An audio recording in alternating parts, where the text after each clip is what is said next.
What if I were to suggest that you play a key role in the awakening world? And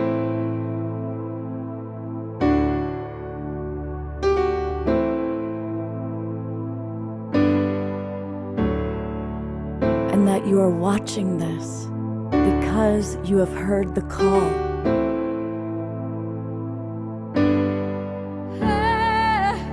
We can start right now by opening our hearts and minds.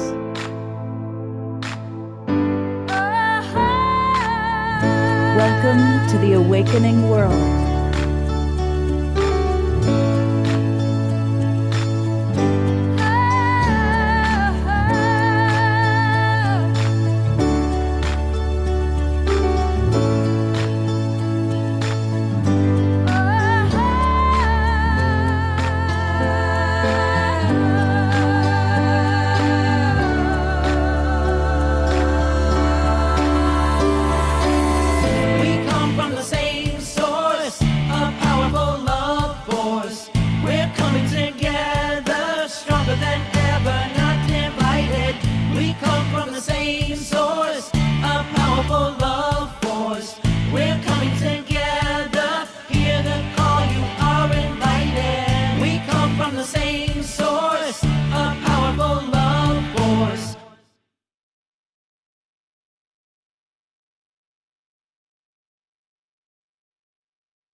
Good evening, everybody, and welcome to the Awakening World. And it's a very special edition of tonight's show, as we're going to be collaborating with several of our favorite people, starting with the co-founder of Global Peace Tribe, along with myself, our beloved Debra Giusti. And I'm going to turn it over to Debra, who's going to be hosting us throughout the show. Hello, Scott. Hello, everyone. So great to experience you all on what's going to be an incredible program. We had such a huge interest in Egypt Reactivated episode 1, where we shared so much amazing spiritual insight and phenomenon that we decided to do one more episode to complete this transmission of this incredible trip to Egypt that was taken in September 2023 with 100 people, mostly women, that went there with a mission to activate the sacred sites of Egypt, to bring them back to the original power as they had in ancient times when they were healing and activation temples and monoliths. And that we did. And so I'm really happy to share these insights and journey with you. I want to welcome the Awakening World. I want to welcome the Stargate community that's here, and also everyone that follows Viviane Chauvet, and everyone on my Wishing Well Portal e-list and Facebook page, and all the people on all the broadcast stations that we're going to, and a special hello to all the people that are watching the replay. It's important for me to share this information because I do create a lot of opportunity to go to on amazing sacred journeys. And I know others may not be able to go. And so much is revealed that's important for these evolutionary times. So that's why I feel very important to share with you. And so I'd like to get right into it now. So this is a special edition of The Awakening World. Egypt Reactivated, It's Time. Episode 2. I want to welcome the Stargate Experience, who created this trip to Egypt. They are an incredible teaching platform now that shares new paradigm spiritual teachings for these times. And Viviane Chauvet, who is a guest spiritual teacher on the trip and a guide who has direct contact with and brings through the teachings of the Arcturians. And I also want to thank deeply the 100 people, mostly women, that were there on this journey with me, because everyone contributed in such a big way to the amazing experience. And I'm going to be with you, your host, Debra Giusti. And to start with, I just want to give 2 highlights that came from episode 1 to remind us about that. The first day of our trip to Egypt, We actually went right into it. We did an activation at the Sphinx at the Giza Pyramid on our first day. And we went right in between the paws of the Sphinx. We had special permission and access to do our first activation there. And Prageet and Julianne and Viviane went into deep transmission. There was a huge transmission that came through that activated the Sphinx. We were told that it was tropical times when the Sphinx was activated in ancient times. And it was amazing transmission that Viviane had through her Stargate community. And actually, if you haven't listened to Egypt Reactivated episode 1, you'll see the whole transmission there if you go and listen to it. And after that transmission, it was deeply emotional. It was such a profound transmission that took place.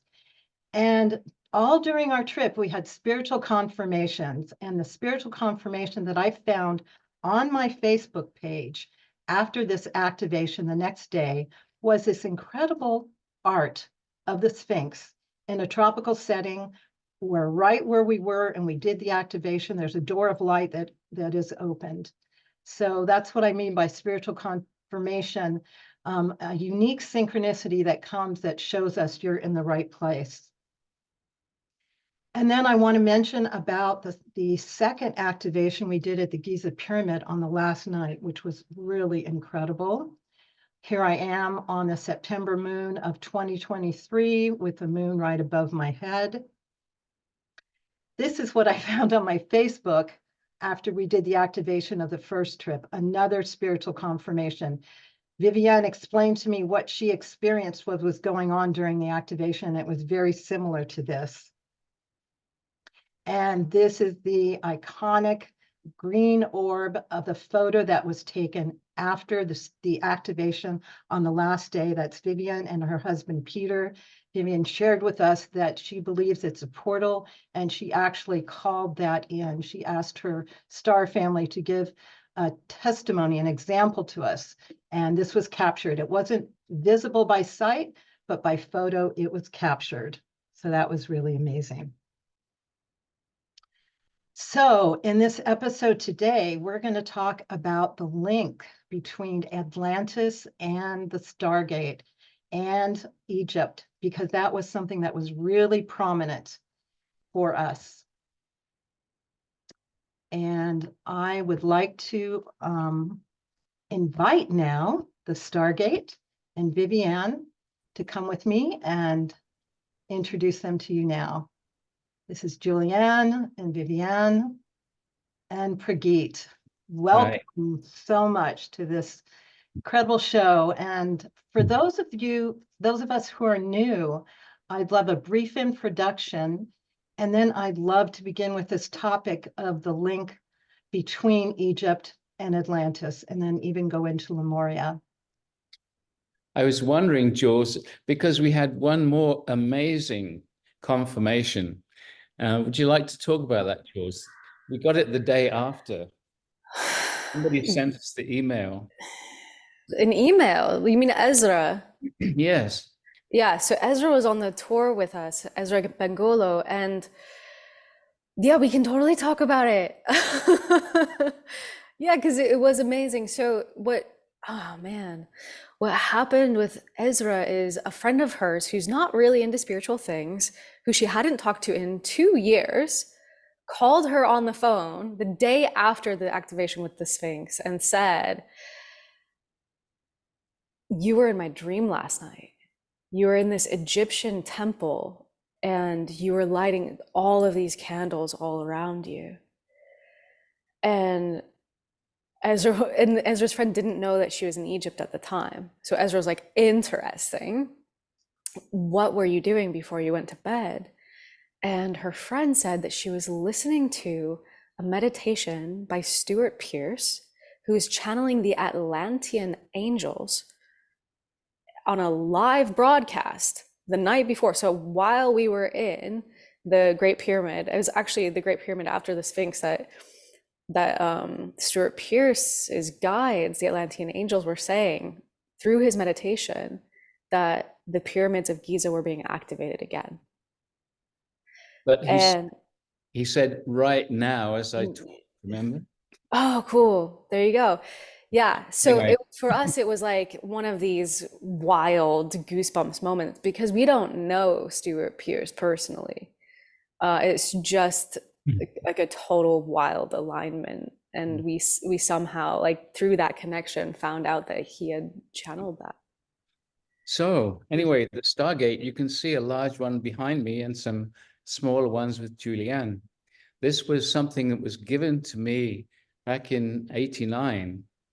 And I was asked to build this structure without even knowing what it was, other than it would be an interdimensional doorway. And we've been working with it since 1989. And the energies that come through are an energy of a higher consciousness. And it creates a very powerful energetic field when we activate it and we invite higher dimensional energies to come into the meditation. And people have had incredible experiences elevating their energy permanently, shifts in their physical body, healing happening, emotional, mental, physical healing. So it's a very amazing, amazing structure. And our guide, Alcazar, who gave me this structure way back when, leads the meditation, guides the processes, and takes us around the world, sharing this energetic. You want to add some more, Jules?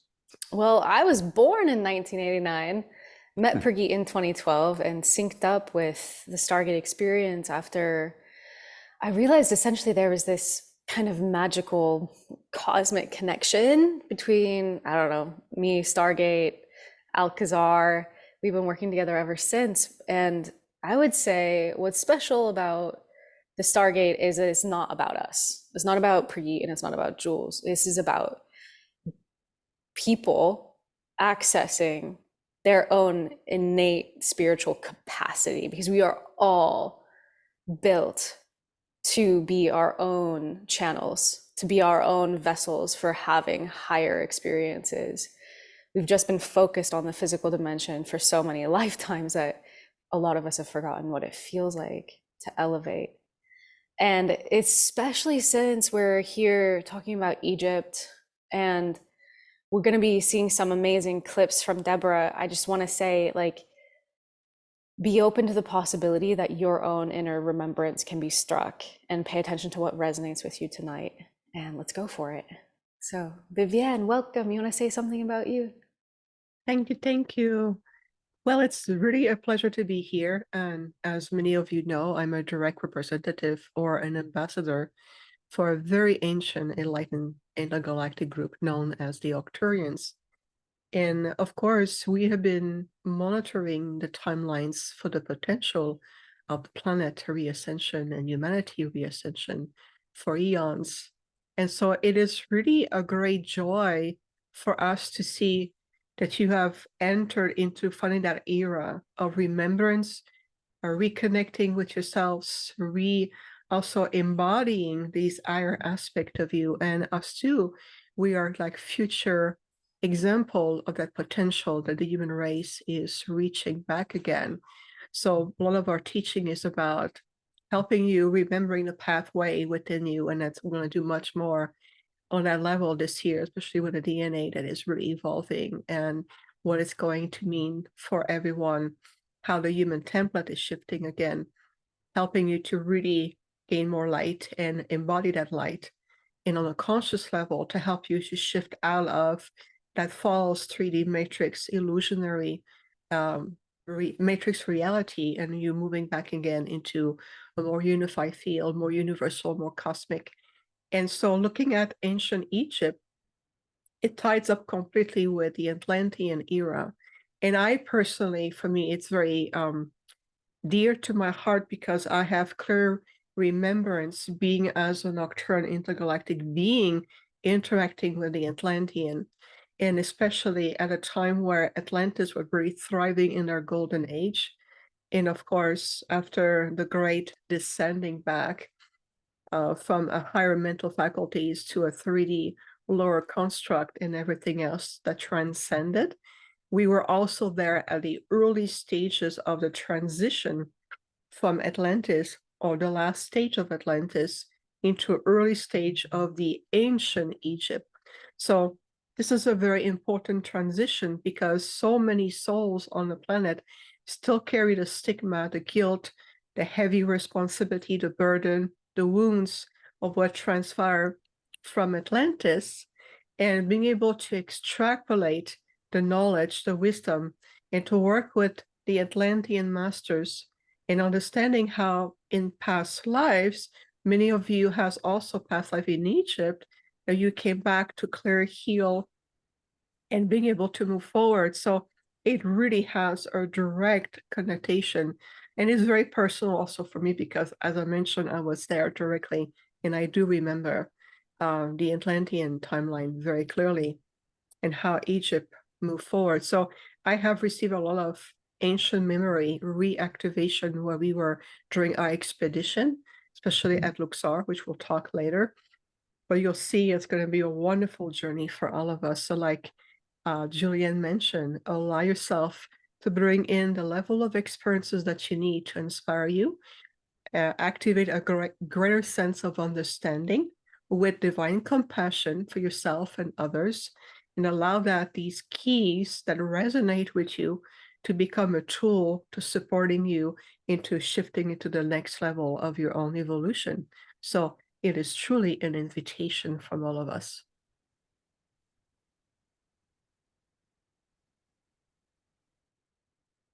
Great. Thank you so much. Do you have any more to share, Brigitte and Julianne, about the link between Atlantis and Egypt?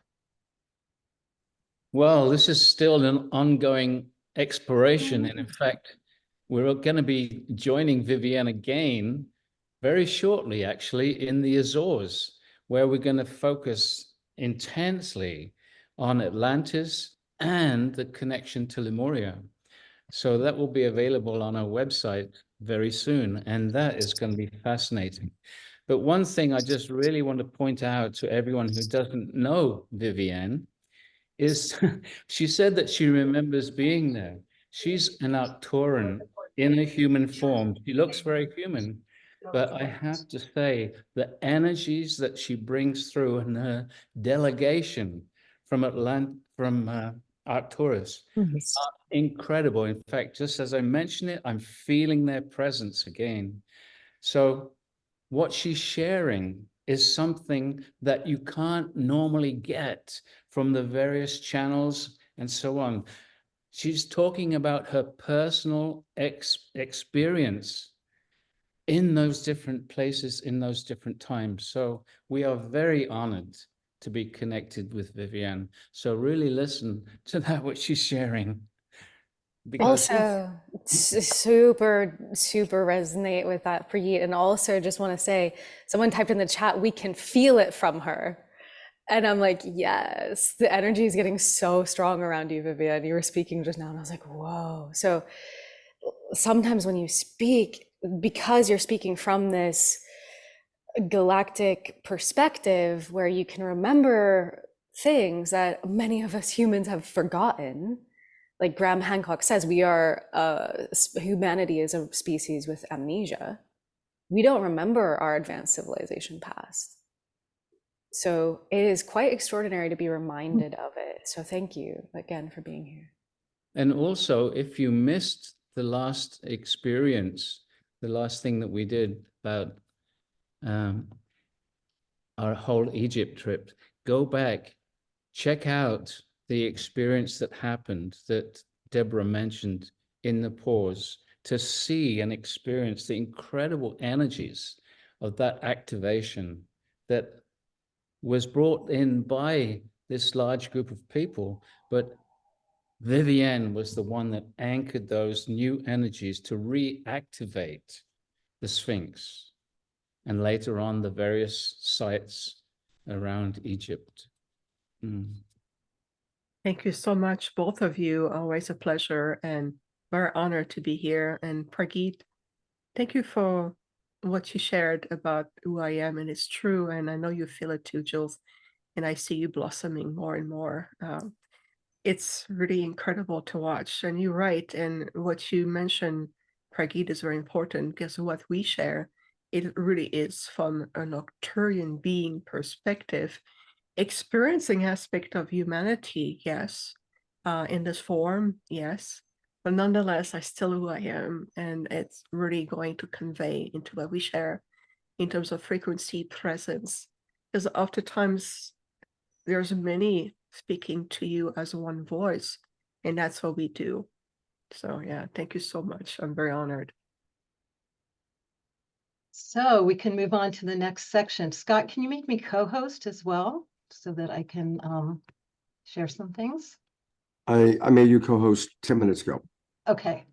And what I want to share first is our incredible tour guide, because he was very instrumental in us learning a lot of things that we knew on a spiritual level, but was documented in the hieroglyphics that was actually shown. Our guide, Mohammed of Saboteurs, he gave a clear interpretation of hieroglyphics. He told us about where the story of Atlantis was shown in the hieroglyphics.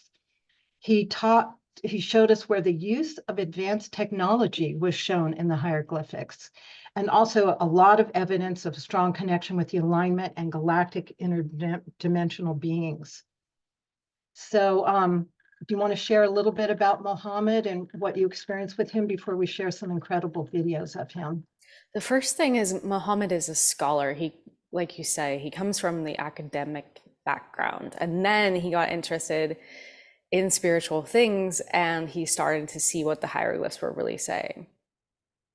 And to me, it was mind-blowing because I've always heard that the Egyptians were talking about the afterlife, but what Muhammad told us is every time the hieroglyphs talk about other dimensions, they just translate it as afterlife. And there's like actually many, many, many different hieroglyphs with very different meanings. And so there are messages that have yet to be decoded. That's really what I walked away with. Yeah, Muhammad is a very different tour guide, and his whole attitude comes from that spiritual dimension that Jules talks about.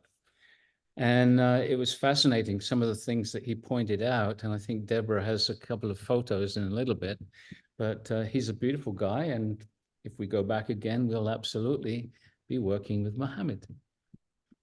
Yeah, so I'd like to share some videos now. We're really blessed in this show to have a lot of videos to share with you.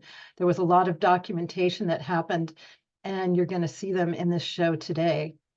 So we'd like to show what Mohammed told us about the Atlantean Wall. This is what they call it, the Atlantean Wall, but it doesn't say Atlantis, to be honest with you. It doesn't say Atlantis, but it talks about a civilization, and they received a snake. They were destroyed by a snake from the sky called Sapti. I think the snake here is a representation or a metaphor of a giant wave of destructive energy, okay? And Sapti destroyed this nation. And the story talks about some survivors, okay? That is what we managed to get from the story and the code. But they explain that this is Atlantis. So if that was truly Atlantis, so it means that Atlantis was here in ancient Egypt, one of the civilizations of ancient Egypt before 10,500 BC. And I think this is the date of Sapti, the one they talk about. 10,000, that the disaster was 10,500 BC. What happened? That solar effect. And I recommend you to get that book, Earth Under Fire. Dr. Paul Lavalier. Part of the story talks about the seafaring people. And this what caused some confusion that Atlantis maybe is outside Egypt because it must be at the Atlantic Ocean. I don't agree with this also. I think that the seafaring people was in Egypt also because all Earth was covered with water during the end of the last ice age, 907,000 BC. So it makes sense that there was flood everywhere, Europe, Africa, Asia, North and South America. Great, thank you. And there was another clip we're going to share with you because what Mohammed shared with us ongoing as like there's so many monoliths and big structures that there's no way we can even build them or deal with them at this point. And it really points to advanced technology that they have that we don't even have now. And Muhammad does show in the hieroglyphics all kinds of advanced technology.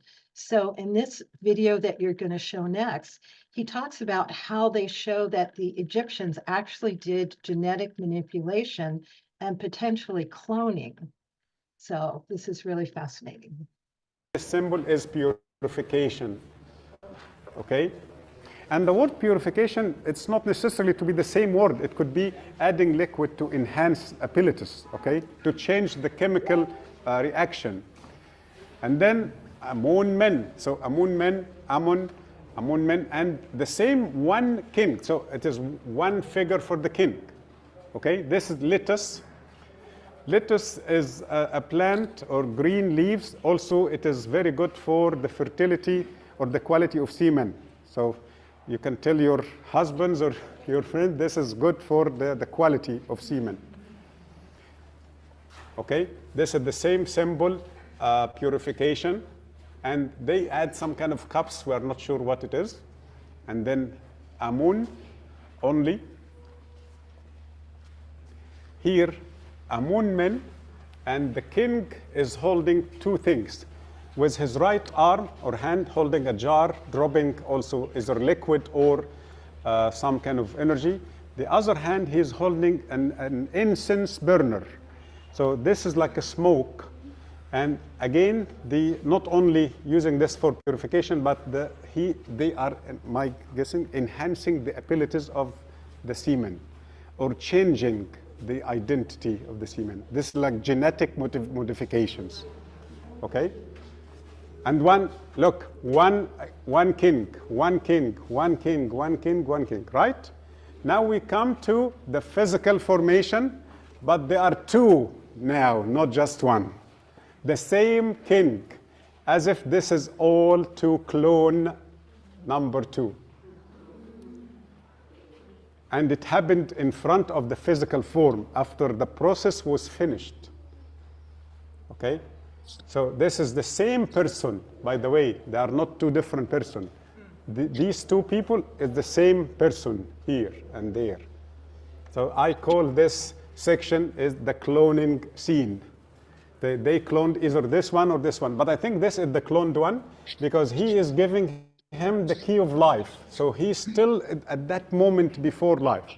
He's seeding life through his nose, but it is not the nose. This is the direction to the pineal gland. Okay? Yeah, amazing. There were so many times that he captured various things on the hieroglyphics, and we're going to continue to document and show that to you. So Debra, a question from the audience, that this temple and the one before in the video, what were those two temples? I think it was Edifu, like they mentioned, yes. Edford, cool. And now we're going to go to Luxor Temple, which is one of the most beautiful and captivating temples in Egypt. It's in Luxor, close to Karnak. There was actually a road that connected the Temple of Karnak to Luxor.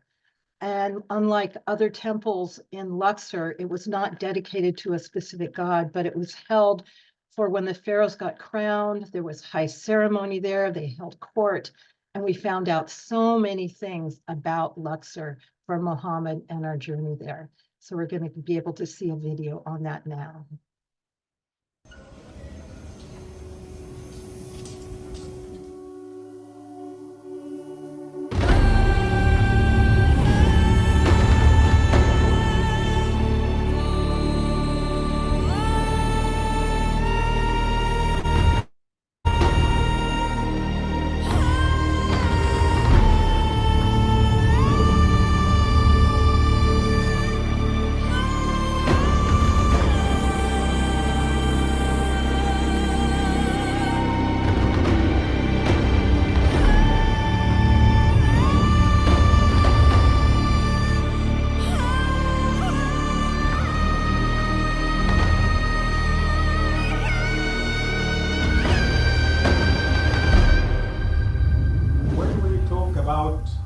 Stone, we must understand that we talk about chemical recipe. We talk about chemical substance. When we say limestone or sandstone, these are perfect materials to absorb negative energy. When we talk about granite, this is great material to deal with electromagnetic field and recharge the body. This is to absorb your negative energy, to clear your body from the negative energy. And then when you cross through granite gate, your battery is going to be empty, ready to be recharged with the new positive energy.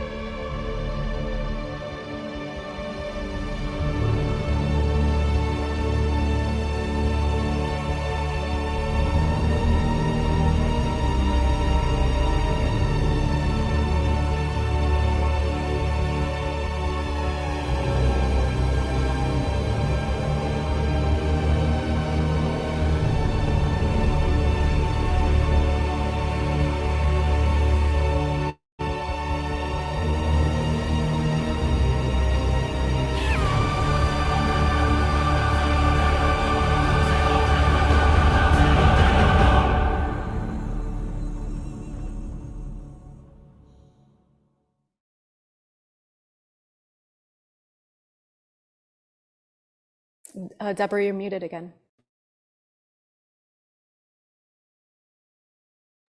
I'd like to share with you a few more amazing photos of the Luxor Temple because it was so magnificent. Here are some of the columns that are just so huge, and we don't even have the technology to create this today.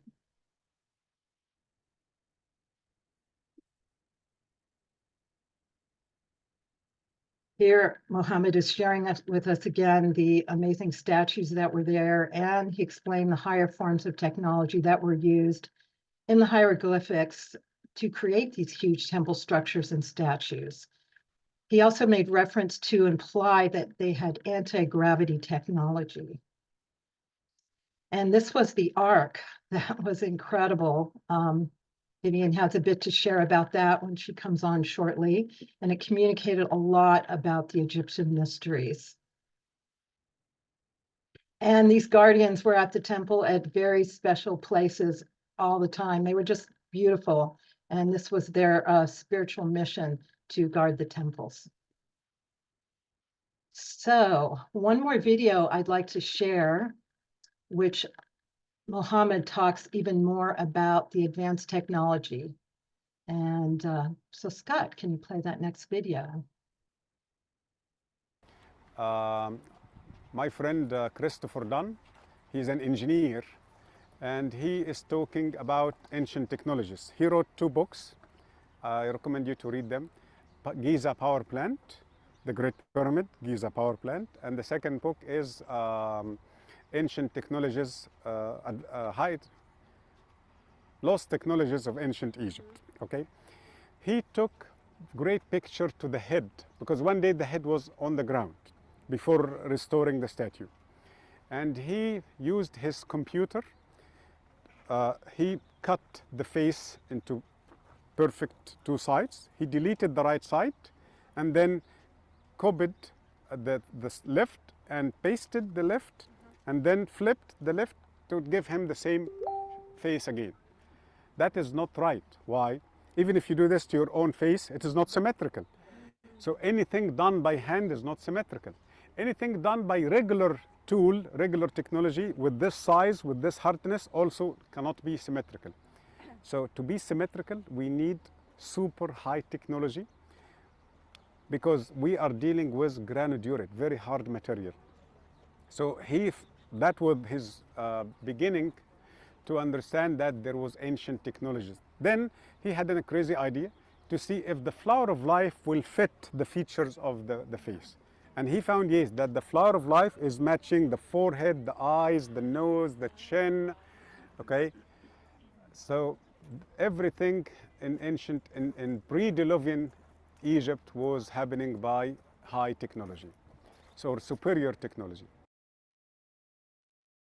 Great, thank you. And now I'd like to welcome Brigitte, Viviane, and Julianne back to give some commentary on the experience of Luxor. Mm.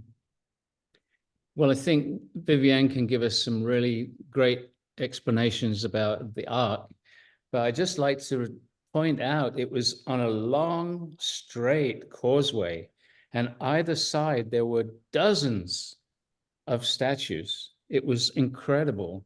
And the one thing that I noticed throughout the whole experience, as we can see from behind you, the incredible amount of hieroglyphics. And it blew my mind. Everywhere we went, the walls are packed with hieroglyphics. The time and the energy taken to document all these things is absolutely amazing. So Viviane, tell us about the Ark. And thank you, Pragit. I always like your wonderful curiosity. It's delightful to see. The Temple of Luxor, for me personally, has been one of the most impactful one. The moment we set foot on at the temple, I immediately had a clear remembrance of when we were on the planet, assisting to bring in the next level of technology and be able to help the new civilization and building to restabilize. And so to us, and it's also in ancient Egypt language, the Temple of Luxor is remembered as the southern sanctuary, and it was really meant to be a sanctuary. And it is later on in Egypt history known as a temple of worship. But more than that, it was a sacred temple where a lot of those technology or genetic memory form or encoded genetic material would be returned to ancient Egypt, especially in the temple of Luxor, or again known as the Southern Sanctuary. And when I saw this immense sculpture or representation of the Ark, I knew right away that they were looking at an aspect of the Ark of the Covenant, as it is known to this planet. To us, the Ark, it's a series of crystalline transmission that is encoded with thought form, a very specific thought form and memory encoding. And all of these transmission or these crystalline transmission was returned back to the earth as a form of an ark, as a symbology. And if you look at, like you mentioned, Pragit, all of the symbols on each side, that's because there were many encoding, and also there was also many guardians and beings who were part of this project. It just so happened that the Octurns, we are part of the guardians who were responsible for the ark. So when I was there and looking at this immense, like you said, and right in the hallway, right open field, looking at it is I remembering where we were transmitting these crystalline encoding return to the blue planet or the Earth, Mother Terra, and how it was brought in an aspect of what the Luxor temple represent. And if you look at the structures, you can tell there's a sacred, almost like a geometric configuration pattern to it that is very conducive in terms of the energy of what this temple was really about. It was designed to amplify these encoding. So I love the asymmetrical form throughout the entire temple. And I feel like Luxor, as I said, for me personally, was the strongest one, besides the Sphinx, of course, for other reasons. But it speaks there, it tells you the story. This is what is so many, hieroglyph or symbology that is decoded, whether a wall talking on anti-gravity or a wall on the receptacle as genetic material from a different, either other planets, races, other species that was coming back. Because if you look at the Earth in her original inception, the Earth is an ark. It is an ark for multitude of genetic biological imprint that comes from everywhere in multi places. So the Temple of Luxor was designed this way, but it was turned into more of a religion temple later on, a place to bring and worship the gods. But that was part of the misconception, because we're not gods at all. We're just simply more advanced being, and we brought these encoding in the form of an arc for the purpose for safekeeping. And some of them comes from the early inception of your solar system, where other planets were at different stages of evolution and things happen, or there was a disbalance in their ecosystem and the planet shifted. So we always extract a sample of other genetic imprint, of the biological imprint, and we bring it back in the form of encoding. So that became for me very active, very potent when I saw this. And then what happened is that I opened my holographic field as I talk about it, and I could remember and see those transmissions coming back to the blue planet and how it was carefully scripted and encoded in a way that it was be preserved. So that was, for me, incredible to physically be on site and remembering at a very ancient intergalactic history the importance of what the arc in time aspect of these arcs will be not necessarily revealed, but it will become more reawakened, and also going to activate the genetic template of the body template of the human, plus also on the DNA and, you know, in your own structures. But for now, we have to be mindful because we're still in that dark lights polarity field. So until it stabilizes, then we'll be able to start to maybe bring back aspect of the arc. And I know that part of my role is, from our told a long time ago, I'm a guardian for the arc. So this is why it was very potent for me to be at that temple, if that makes sense. Yeah, I remember, Viviane, you told me that the Ark of the Covenant essentially has this seed information to kickstart and like kickstart other phases of evolution for planets, and it blew my mind. I've never heard that before. And it's like, ever since I was a kid, when I hear about the Ark of the Covenant, and for so many of us, like, this is why these are like the things of legend, is because they carry some kind of like faint niggle of remembrance for us of like, this is something important.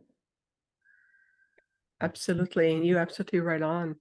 And so, of course, there's a lot of symbology and metaphor that your world carry. So, of course, an arc is not necessarily a physical arc that was brought in ways. But I know that the way we carry or transmit more effectively thought form encoding, we're going to utilize those crystal transmission.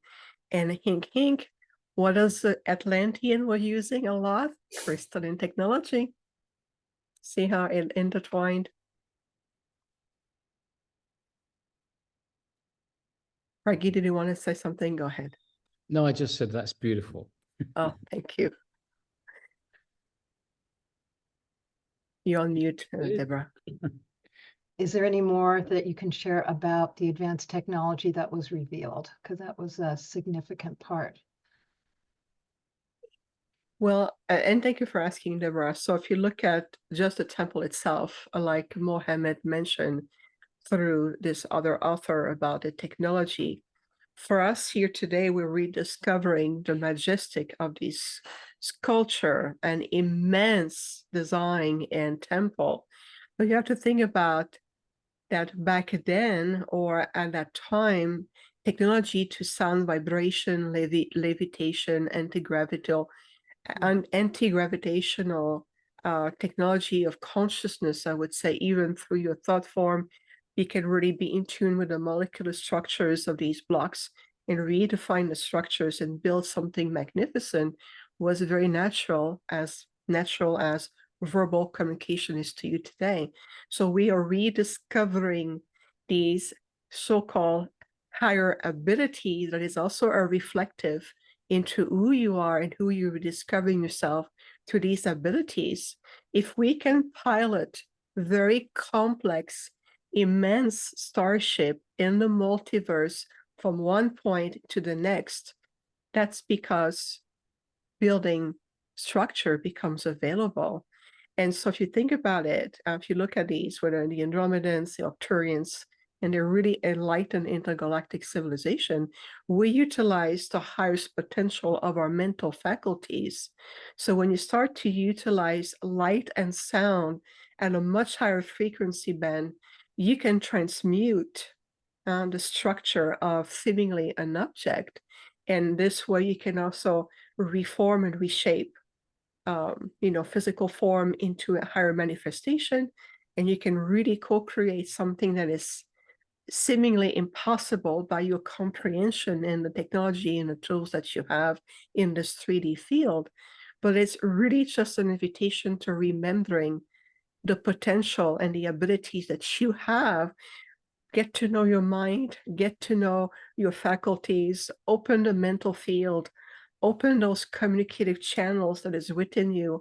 And even through the power of sound and humming, you can also affect even the vibrational field of your walls in your house. How many times do I see my walls becoming pure interdimensional portal, and they look liquid, plasma, light? They're no longer solid. So it's no difference that building giant temple. It's just we are reconnecting with those faculties, whether it's on a molecular level, whether it's shifting also the vibrational field of an object. This is something that you're going to start to relearn more. It's part of the evolutionary process that we see. So am I hearing you saying, Viviane, that these amazing statues weren't carved by lots of craftsmen, but they were created with energy and intention? Well, in a very, very simplified way, Prageet, we can bring it this way. But it is true that everything has a frequency field or a resonance field. So when you look into it and you start to tap into harmonization or your own harmonic field with that which you want to co-create, you will see that it opens up a lot more potential in your creation. So again, it's a rediscovery that is necessary at this stage of your conscious evolution, so that you can reawaken also point of ancient memories and channels within you. So it really is interconnected. Oh, thank you. Of course. Beautiful, everyone. Appreciate it. So now we're going to journey to the Temple of Abydos. Abydos was a very sacred temple and respected as an extremely holy place.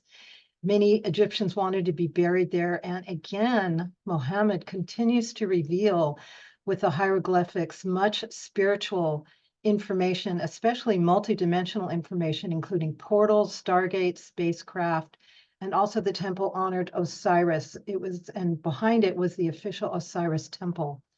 At that temple, Drumvalo Melchizedek discovered the flower of life that helped make it such famous sacred art. And I'll show a few pictures of that. Here is the Temple of Abydos.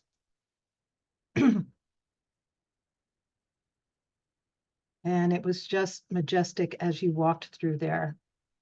Here is some of the hieroglyphics that can be shown where it does show spacecraft and airplanes. Mohammed also showed advanced spiritual technology, including stargates, portals, and interdimensional spiritual process.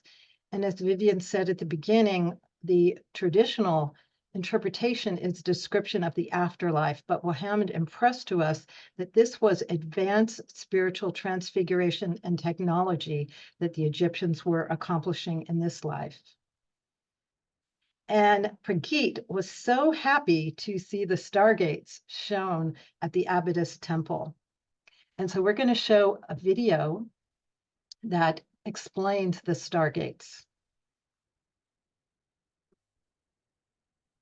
This is 3 rooms.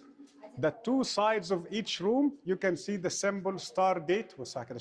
So the first destroyed, second, third, fourth, fifth, sixth. 6 of them, it is very clear, it says Stargate. And we read, if you look carefully, when we read from this side, it says Stargate. When we read from the other side, saying Stargate. So they are trying to make it clear, okay? Stargate, not gate star, not, okay? So they change location when they change the direction of writings, okay? So as if going through is a Stargate, but not active. Why it's not active? Because we lost 4 things, or one of the 4 things. Either location, alignment, material, design. Any one of these, this is how I understand if the place is functioning or no. I managed to, after a long time, to understand how to bring back the energy to the site by keeping or putting back these, how do you call it, rules. Okay, location, alignment. Location, alignment are together. Material, limestone. What if we restore it with cement? Okay, disconnected. What if we restore it with granite? Better material? No, it must be limestone. They use limestone. If it is sandstone, if it is it must be the same material. So location, design, location, alignment, material, design. Because sometimes if it is a pillar, okay, we miss the capstone, not functioning. We miss one side, not functioning. We miss the ceiling, not functioning. So they must be the same 4 elements.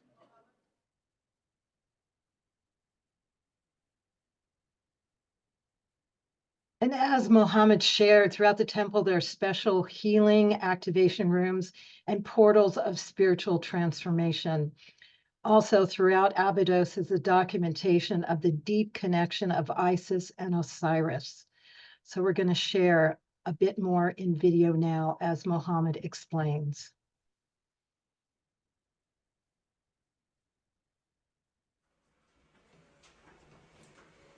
And here is the catalyst, the portal.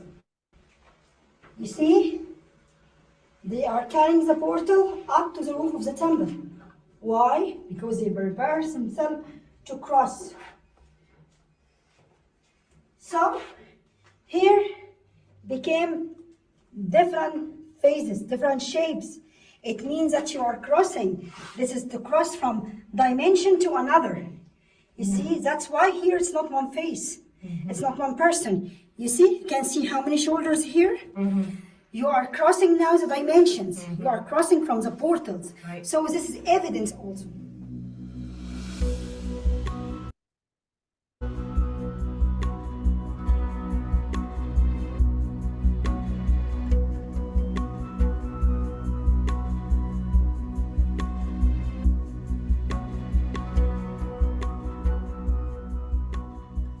We talked about the illusion of Osiris and Isis, and we said that after the death of Osiris, Isis tried to resurrect him twice.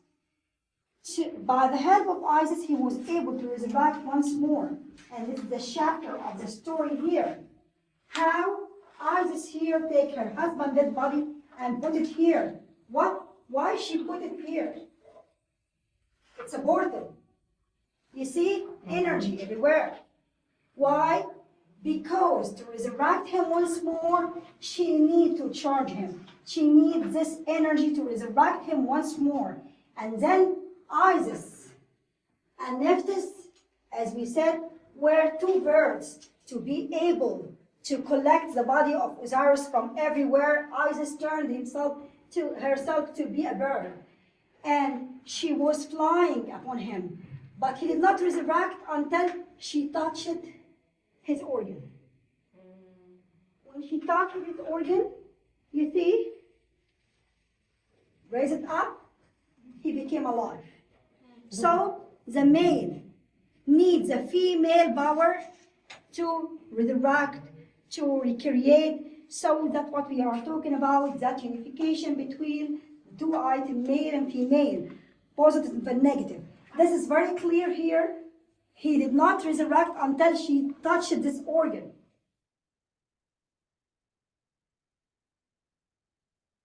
And then behind the temple of Abydos is the temple of Osiris. And here we are going down into the temple of Osiris. And we went into a special room for our meditation and activation that we performed there. And here is the flower of life. that is at the Osiris Temple that I mentioned Drumvala Melchizedek noticed and made the Flower of Life a very important sacred art for our times. And now I'd like to bring back Viviane, Prageet, and Julianne to discuss about the portals, the stargates, and the meditation in the Temple of Osiris. Well, what we noticed as we went around these different places, where there were actually many Stargate symbols in the various locations that we visited. And one of the interesting things, you saw there that she was pointing out a doorway and the image of the three people moving through the dimensions. And there's many different ways that these dimensional doorways are demonstrated there. Very often there's a rectangle, and above it there's like wiggly lines just to indicate the energy that's involved in these interdimensional doorways. And Viviane and I did some energy work in one of the locations where they had 7 rectangular doorways, one inside the other. And there's so many indications about other dimensions, other realities. Just one more thing about the meditation that we did at the Temple of Osiris was that we were in this room, and as soon as we started to create an energy field there, the guides wanted us to leave. They didn't want us to meditate. And we found this in many locations as we traveled to these different sacred sites. And fortunately for us, there was just a narrow doorway, and Muhammad stood in the doorway and wouldn't allow the local people to stop us until we completed the meditation. So it's interesting the reaction that we get to actually wanting to meditate, just simply meditate in these places. So that's my 2 cents worth. Thank you, Prageet. And now Julianne and Viviane. Yeah, so we were just able to do the activation that we intended to do in the Osirian temple. Viviane, do you want to say a little bit about that? Yes, of course, with pleasure, because something essential took place there too. So personally for me, the Temple of Abydos was the most polarized one. Well, I felt a distinct presence between the light polarity and the dark light polarity coexisting. So it was very challenging in that way. So when we went down, like the picture that Debra showed us, to the Osirian, which was a great honor because not that many people per year are given permission to go there. Once we entered that little chamber that was like almost like a long rectangular with, you know, almost like inside of a cave, it felt like. And we have 100 people stashed in that little elongated portion. And we start the activation. What I personally saw is on one side, coming through the wall, I saw a portal opening, representing the light part of ourselves. And on the other part, I saw the dark aspect coming through. So we were coexisting between the yin and the yang, if you want. And I understood at that point what my Octarian father mentioned. He said, your role today is to bring the reconciliation and the reunification of that polarized field. And it's also to bring back the distortion, or to clear and unwind any form of distortion within the sacred divine archetypes of the compressing masculine energy, the misuse of willpower over the divine feminine, and to bring it back into balance. So as a result, I remember distinctively being set down, almost like my back against this rocky wall, my head slightly bended because I had this little overhead. But I felt this power coming through me when it was my time to lead the activation after Prageet and Jules started it. And I can feel even to this day how much we brought it to the next octaves. And the message were clear. We were talking to the guards. We were talking to both aspects of these dimensional reality coexisting with us. And it was a clear message throughout the entire grid system in Egypt. And I remember that once it was done, I could feel the pushing of the guard in spite of Mohammed's best efforts. At some point, I felt many eyes coming at me going, okay, are you done? Go out, get out, get out. And then what we did, my Octran group came and sent a blast of love light frequency to them. And I opened my eyes and I said, now we are done. And that was the message I was sending to them. So to help everybody, even the human beings who play those roles of guards and kicking out visitor, no praying, no put your hand in prayers, don't do that. But I know that they play their roles. So I want to honor them. And thank you. It was really, I would say, a powerful place. Abydos was challenging for me because of that duality that is very palpable, even going through the temple, through the city of Abydos and in a temple. But Osirian was a great gift to bring back the sacred harmonization and bring more the true aspect of what the flower of life is about in this unification of life, the geometric pattern of endless circle interweaving into each other to create a next level of creation and evolution. So again, we did a tour de force, like we say in French, in that place because there was a lot of pushback. And we did the work. I always says, okay, now we leave in peace. The work has been done. And that's really what happened. You're on mute, my dear. Thank you so much, Viviane. That was incredible description to what has happened. Prageet and Julianne, do you have any more to share before we go on about Abydos and Osiris temple? I mean, the video showed this story of the resurrection of Osiris on those hieroglyphs, and for me, that was the first time I've seen that described in that way, where his lingam wasn't lost, but rather it was like the key to his resurrection, and that really fascinated me. I remember, so it's cool that we got to show that video explanation because I was there in that room when she was explaining that. Yeah, no, I don't think I have anything else to add to that after Viviane's beautiful description. Yeah. Okay, we're going to go on to the next temple, which is something that we shared in all our promotion. We were going to focus a lot on. We are going to go to the Temple of Isis and really understand the power of the divine feminine that showed up very strongly there. So the Temple of Isis is actually on the island of Philly. So we got to take a boat to the Temple of Isis. It was because of the Osmond Dam, it was moved to the island of Philly, which was a powerful thing that they did. And from the boat, we could see it as we cruised up. And this was part of what the Temple of Isis looked like. Again, huge columns, very beautiful. Lots of space for ceremonial chambers, as well as the inner chamber of the Holy of Holies. What was very special is as Viviane was going through this archway, Isis started to come to her.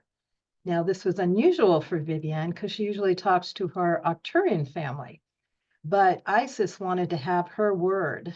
And so she knocked on Viviane's shoulders and came right through. And that's a picture in the Holy of Holies, where Isis came through very strongly with a message for Viviane. And here is Isis, hail Isis.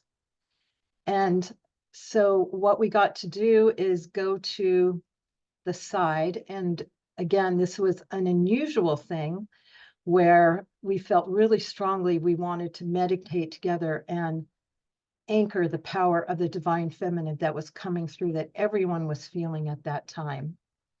And so we all went to the side where no one was, which was kind of illegal according to the guards, and we did a meditation.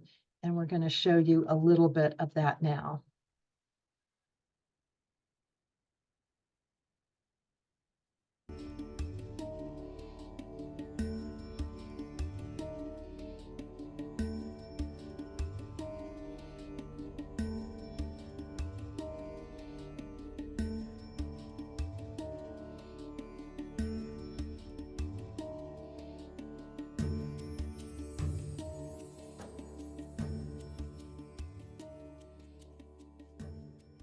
What happened? What happened is that as we're walking through the seven gates, we can see there's different gate of initiation. The last gate at the bottom, I saw a sheer of pure white energy in the form of a woman. It was the divine, pure, divine feminine, and Isis herself in her essence came through and started to communicate. And I saw this ray going into my cardiovascular system. And I said to her, I said, "You're hitting my heart." And she said, "Yes, because your heart has been damaged through the multitude of draconian and reptilian attack that I've sustained all my life." And I said, "Beyond myself, what else?" And she said, "It's the same representation of healing the heart of everyone, every being in the very heart of Mother Gaia. And all she asks is honor. During as you are in a temple, within yourself, honor the divine and feminine principle that I do represent. And by that doing this, we're restoring a complete unification of the divine prime creator principles of the feminine, returning with the masculine together. And that's what she wants from all of us. So we'll incorporate that in our meditation. Right. That's what she wants. She wants us just to honor the divine feminine. But she came as a sheer of pure white light, as a woman. And I saw this beautiful, bright green orb crossing across my screen to let me know that her consciousness was here.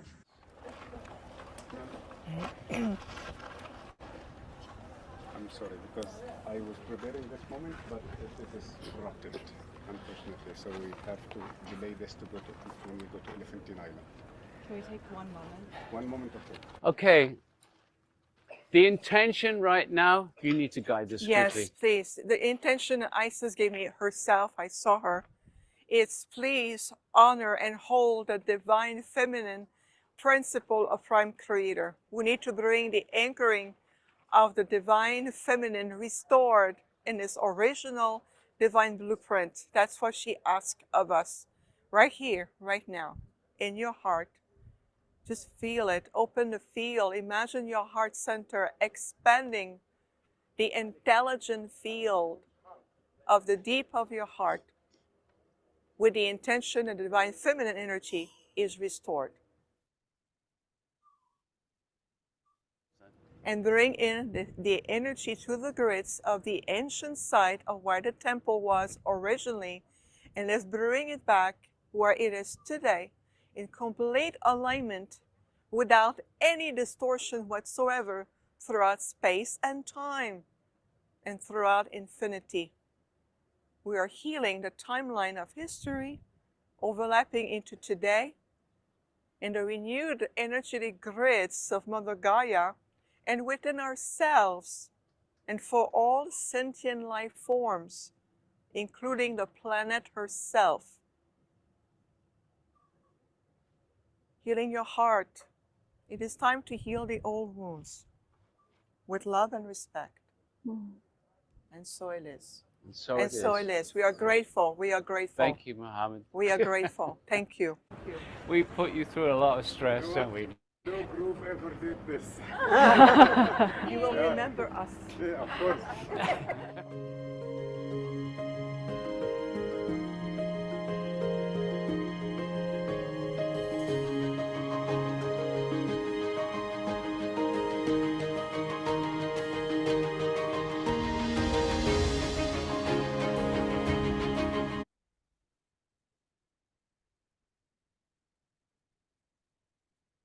Hey, bringing back the Stargate and Viviane to share more deeply what happened at the Temple of Isis. Well, again, that was a moment of great resistance. And we gathered in this place around the side of the temple. And as Mohammed says, no other group does this before. He's never done it before. And there was another tour group wanting to come into that space.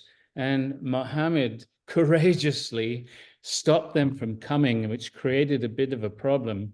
There was another doorway where one of the local caretakers was standing, and he could tune in and feel what we were doing. And so he was stopping another group from coming into the space.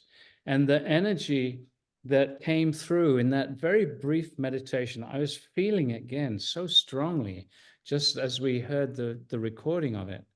And so we're really honoring Mohammed for what he did. And a few minutes later, as we started to leave, he got in a big argument, and they said, you can't come back again. They actually wanted to prevent him from coming back with other groups. So he was really supportive.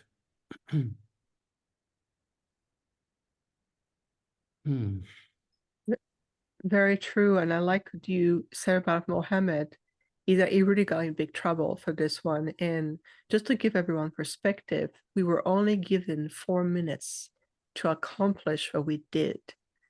When you listen at the end, this beautiful activation, I was very well aware of the time restraint and the limitation that was going on. So we brought it into a very condensed version of what was requested of us.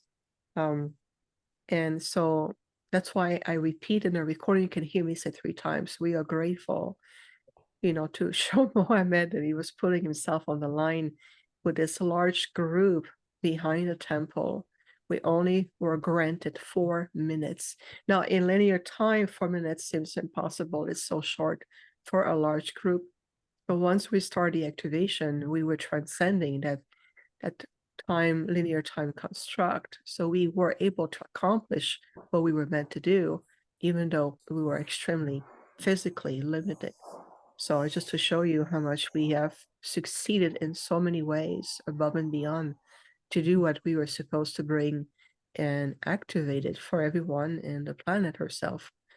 It was very unexpected for me to have such a predominance conscious interaction with a soul aspect of what we call Isis.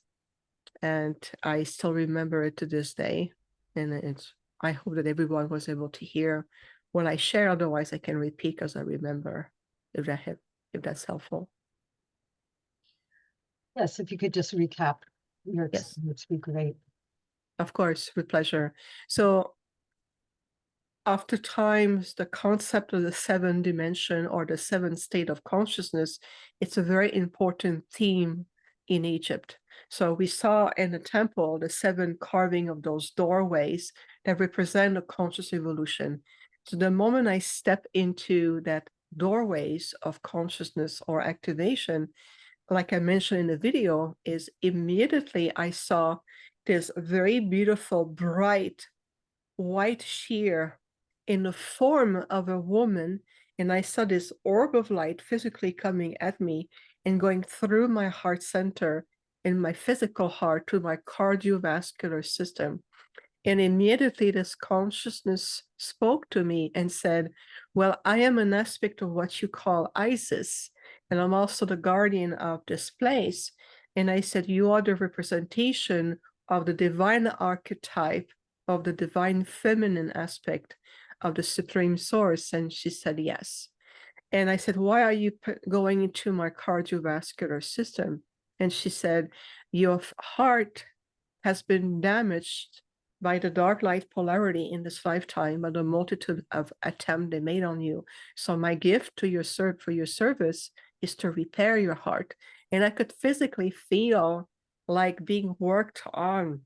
And I was so honored and in this unexpected gift. And I said, how can we be of service in return? And that's what Isis, or this soul emanation of the divine feminine in the representation of this archetype known as Isis, said, please tell your group, tell everyone to re-honor the divine feminine aspect of themselves to the restoration within their sacred heart center, to bring back the union of the divine feminine with the divine masculine synergy of your divine template, and bring reverence back for all life, including guardians to the earth, to all the resources, the element, the animal kingdom. It's all sentient life. Bring back the honor, the restoration of the divine feminine. And I promise to fulfill your wish. And this is why, in a nutshell, this is what I talk about in the video. And this is why it was so important for all of us to gather as a group and create this powerful activation to fulfill the promise to this soul aspect or emanation of Isis, in spite of the challenge. And even though Mohammed really got in trouble for doing this, we were doing everyone a great service, but especially it was important to fulfill our promise, to fulfill what we've come to do. And this is not just at a temple, a one-time deal. It's every day in our life. That's what it really means. It's how we live, how we honoring the divine feminine with the divine masculine, returning that sacred reunification. So that's just to summarize everything. Viviane, you said that Isis came as like a ray of white light, right? Yes. Or like, okay, look at this. Nicole just posted this in the chat. This is a photo she took when she was there in November. Oh, wow. Yes, I remember. How cool is that? It's stunningly beautiful, like rainbow light energy. I wanted to say, like, Debra, I'm sure you're about to introduce Michelle Castro, but like I spoke with her and she's on the call tonight. Right after we were at the Temple of Isis, and for me, like we had kind of similar experiences where there was so much energy coming through as like I just stepped foot onto the grounds, like not even close to the Holy of Holies yet. And it was like electric currents of this remembrance from me. And it was just incredibly beautiful and incredibly strong. And so as we're talking about Isis and her energy, I want to acknowledge that there are so many, like especially those of us who are in female bodies right now, who feel this like direct connection to her lineage. And that was what came through with our group of almost like 100, almost all women, is like a lot of people got direct messages from Isis. Debra, do you remember that? Yes, very much so. And we were primarily 100 women that were there on the grounds. So it was pretty amazing to experience that. And I think there was a lot of remembering and memories coming through for everyone.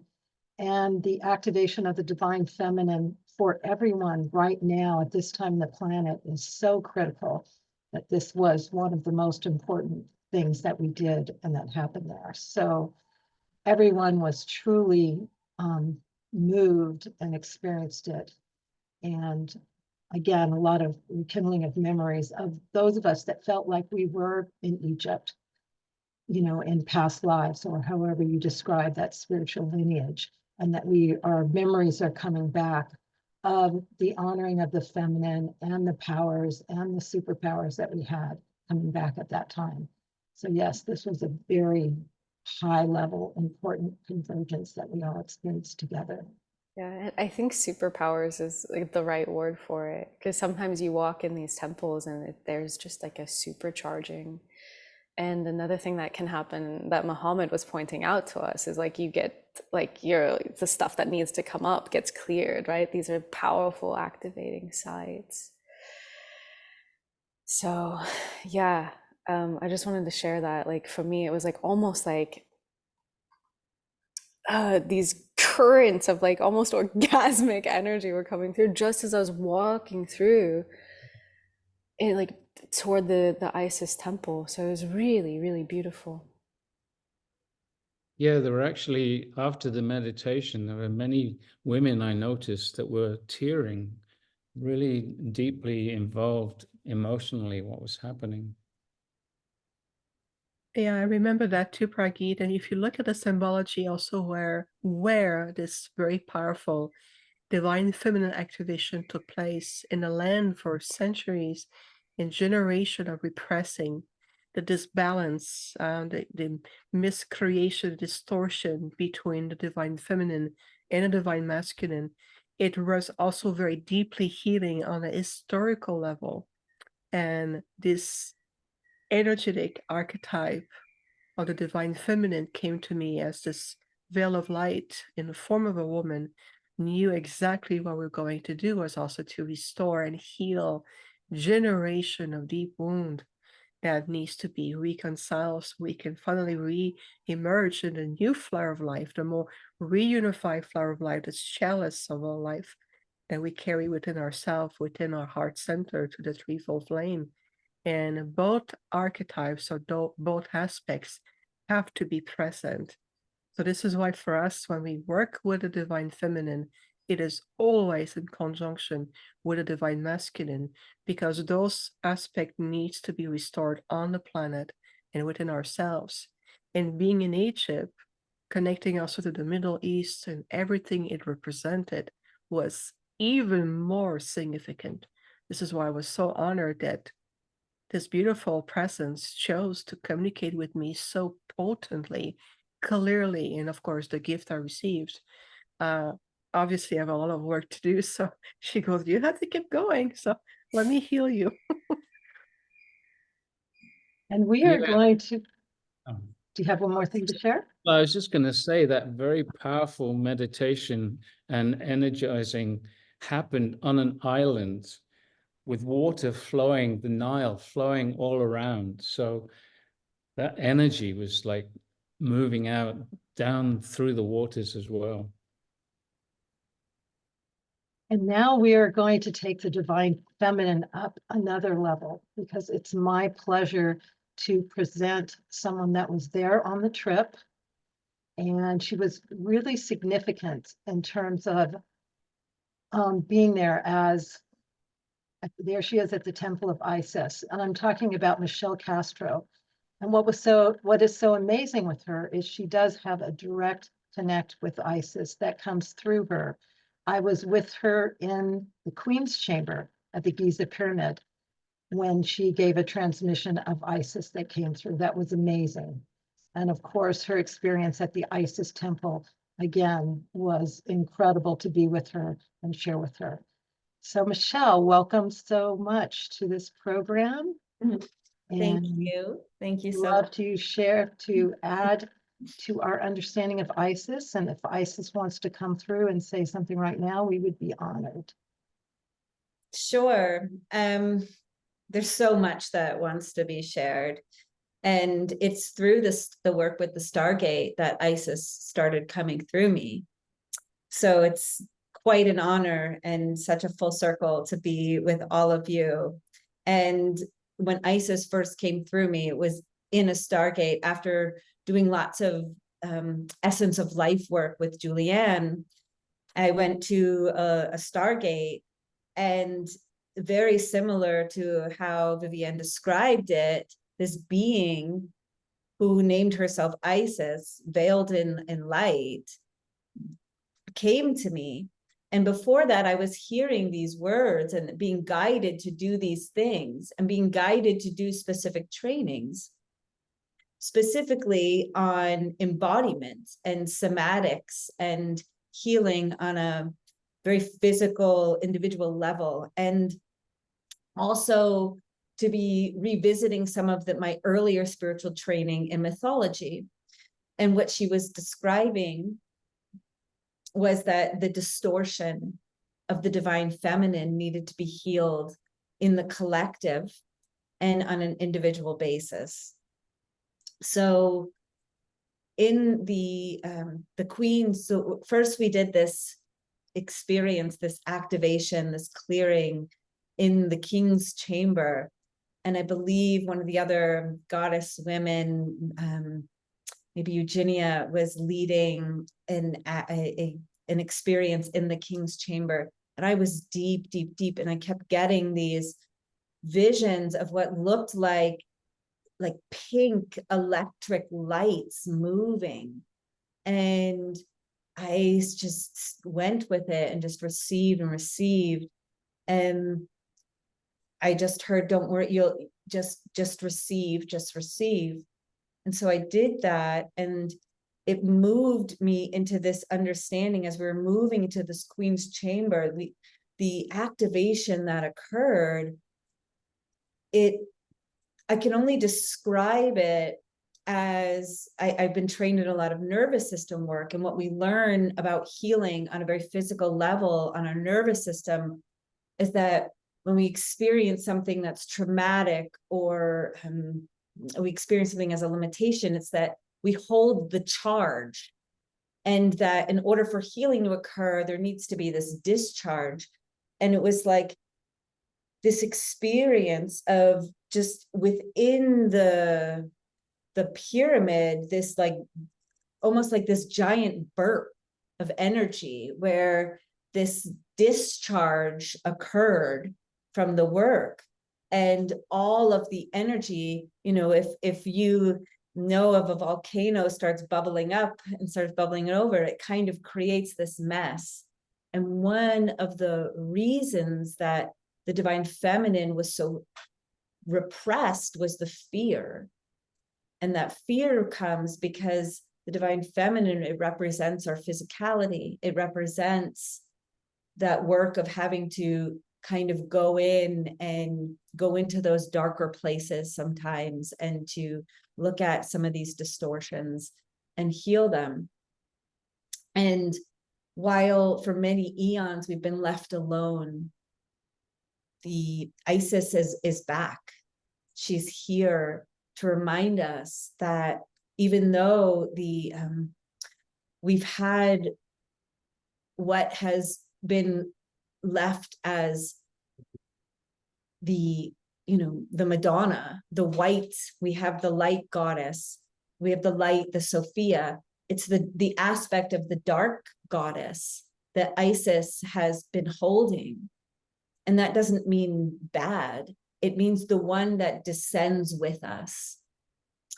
So she was showing, as we were going through these different activations together, that this pink electric light, it was actually a culmination that when we did our second activation at the end of the trip, I could see it was a giant cosmic rose, and that her energy was flourishing in this giant cosmic rose that made her available to us, to hold us as we move through some of these distortions. So as we move through the individual pain and suffering and limitations that have been imposed upon us. I can keep talking, or if you want, I can go into, I just want to add, there was a moment that Debra and I shared together at the Isis temple, where I had the honor of being with her as I made a reconciliation, because I had a very huge clearing of my own past life. And after we did this little ceremony together and this blessing, she said, "This is very different from the last time I was in Egypt." And I remember saying to you, it has to be this way. And what Isis was essentially explaining to me was that here we were bringing all of this divine feminine energy forward. But it was, as Viviane explained, it was with this penetrative force where we had to be quick, we had to be swift, we had to be very direct. And so it had to be in union with that divine masculine energy. And it was one after the other, after the other. I mean, this was 10 days of very unique and distinct, bringing forward these healings, bringing forward this divine feminine love, but with this very penetrative force that is our divine masculine side. And so it was in that union of the feminine and masculine that we were able to bring forward these activations. So Beautiful, Michelle. I could bring forward more. I could bring in Isis. I don't know if I've Yes, we time. bring in Isis. Okay, sure. This is such an honor, and it's not something I get to do a lot with such highly respected people. So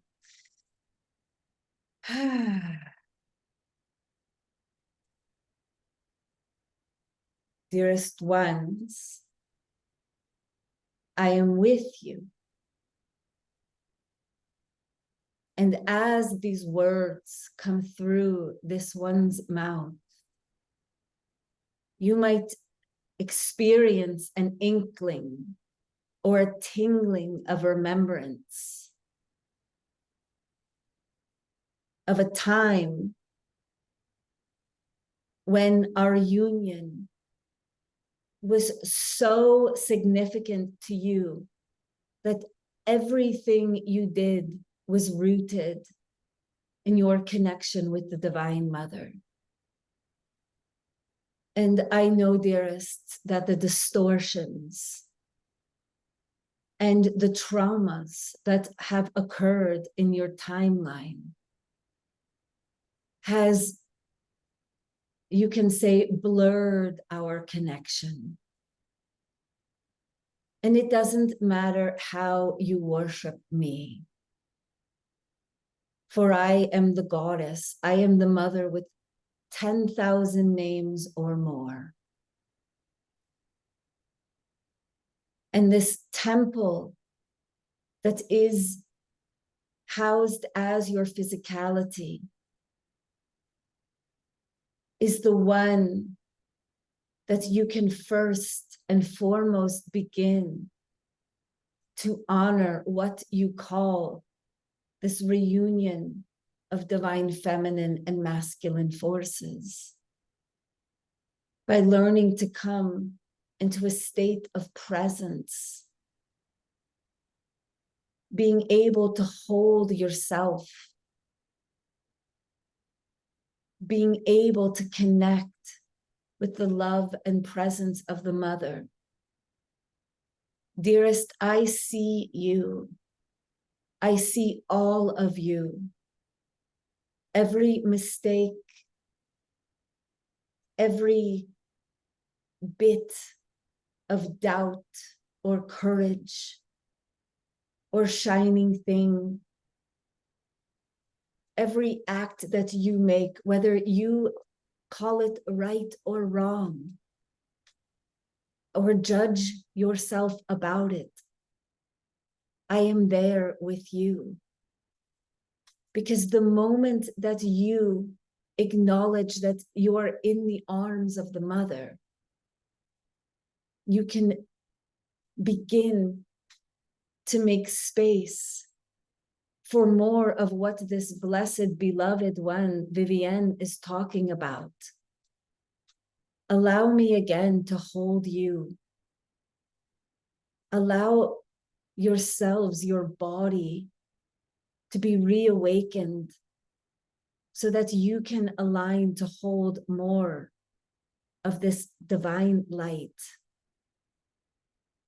And I cannot do it for you, dearests, but I can hold you and I can lead you through it. This cosmic rose energy that was indeed activated and made more available for all of you is accessible to all humans now.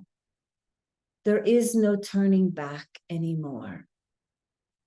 The reconciliation starts with you honoring being very honest with your own self, sitting with what you call the shadows. There is much to say about this, and perhaps we can save it for another time. Yet know I am with you. Know that all the work that has been done here during this sacred journey that has been taken has ensured that the love and the reunion of Isis and Osiris will hail again in the hearts of all of humanity. I sing in the womb and the phallus of each and every one of you. I radiate in the hearts. I come as a song that can roll off your breath. If you are willing to be open, let us walk together again. Let us all be one. I am with you always, and I will talk with you again. Thank you.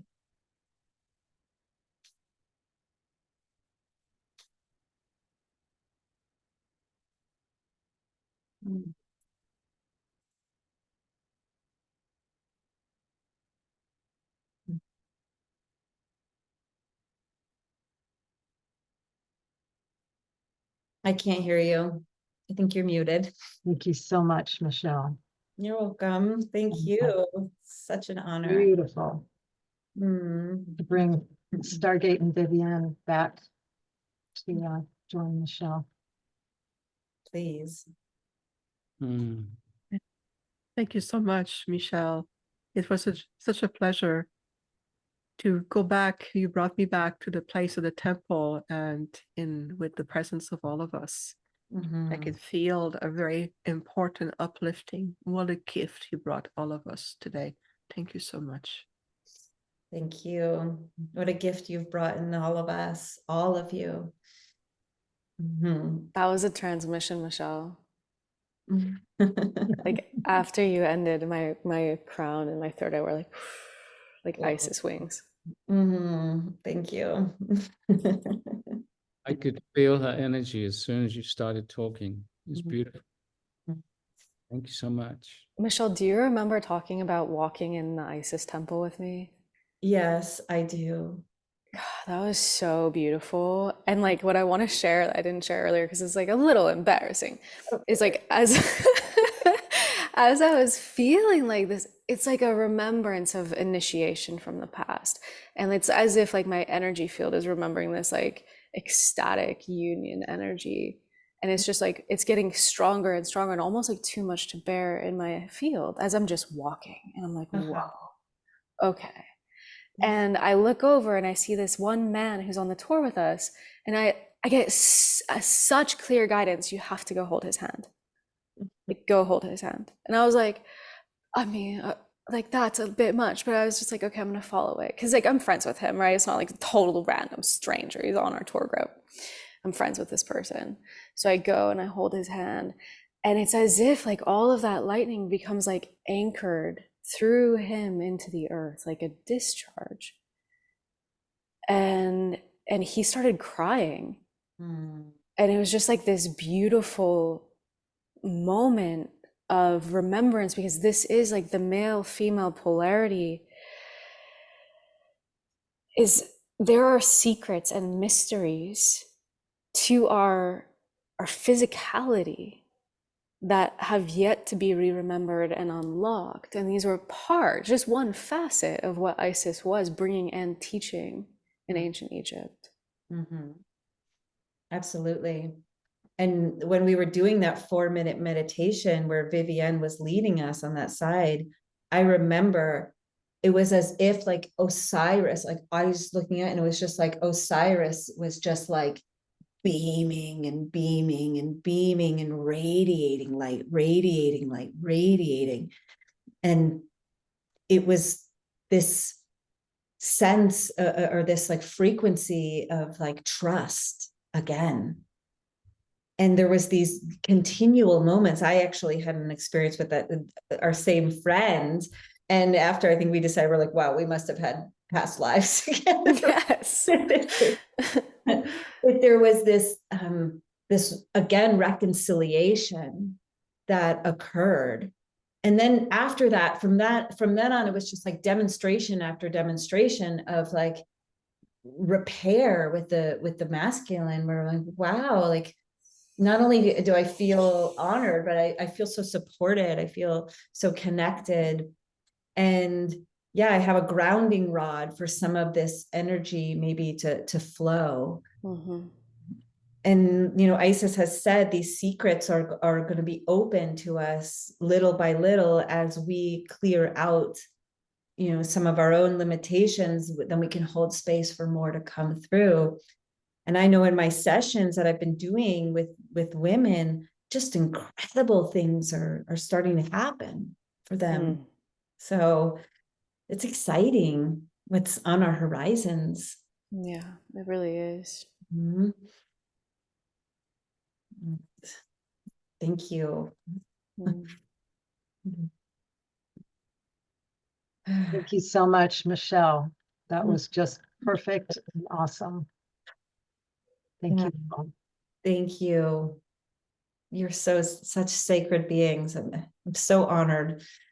And gosh, and Prageet, I can't even say enough about this man that I heard speaking on the radio. And I thought, who is this weird? What is this weird Stargate thing? And it was, and then as I was doing this work, I would hear these voice and see these beings laughing. And I'm like, what are they, Hathors? And talk about, you know, the, and he would say, you bring in Alcazar and you don't need to go to school and you don't need this training. And this is, something's going to come through. And I would push away and resist and resist. And then all of a sudden I started bringing through Isis. And what I realized when we didn't visit in this little journey, the Temple of Dendara, but when I got to the Temple of Dendara, those little beings that I kept visualizing were the Hathors, laughing at me, telling me that I would be bringing this through.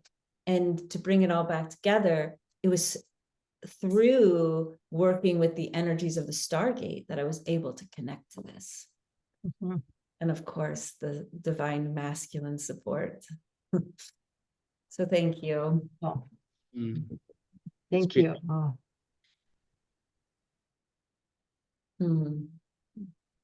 Okay, we're going to visit one more temple. And this was the last temple of our journey. Also very significant. It's Saqqara, where the step pyramids of Dozier was. And in Saqqara, there was a lot of burial grounds in there. Also, there was tombs that we went into that were incredible. Here we are walking down to the tombs. It was about 100 degrees that day. And there's always interesting characters to meet on the way. And there's the entrance to the tombs that we went into. There was huge tombs underground. And this is where we got to dance with the orbs. So here's a picture of the underground caverns in these sarcophagi that were many tons heavy. And again, this was an incredible phenomenon. They have no idea how these sarcophagi could get underground in these tombs. They still don't know how this happened because the granite that created all this was like 200 miles away. So again, additional phenomenon of higher technology that needed to be utilized. And when we were there, there was a lot of us that were capturing orbs. They were all around the tombs. So a lot of people have them on their cameras, on their videos, and we're going to be able to show you examples of the orbs in the next video.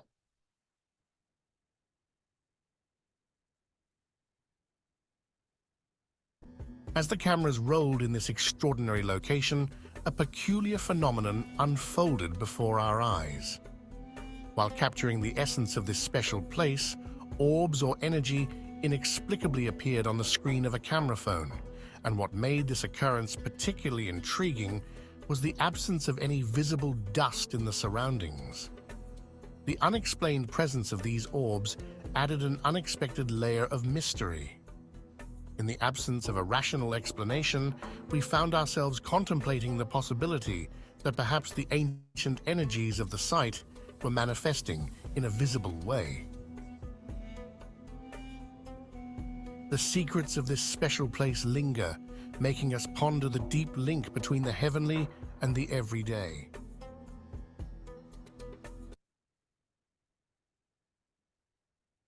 Great, and there's one more video we're going to show that is actually where I was captured with orbs all around me as well. It was a very special place. This is a very hard challenge. Okay? With what? With some? Ah, yes. Why there is like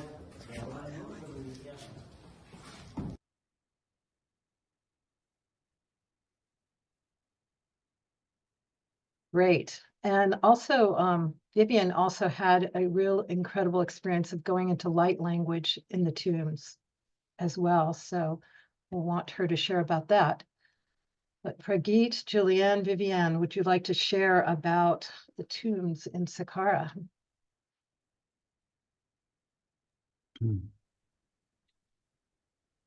Well, again, it was just an incredible experience.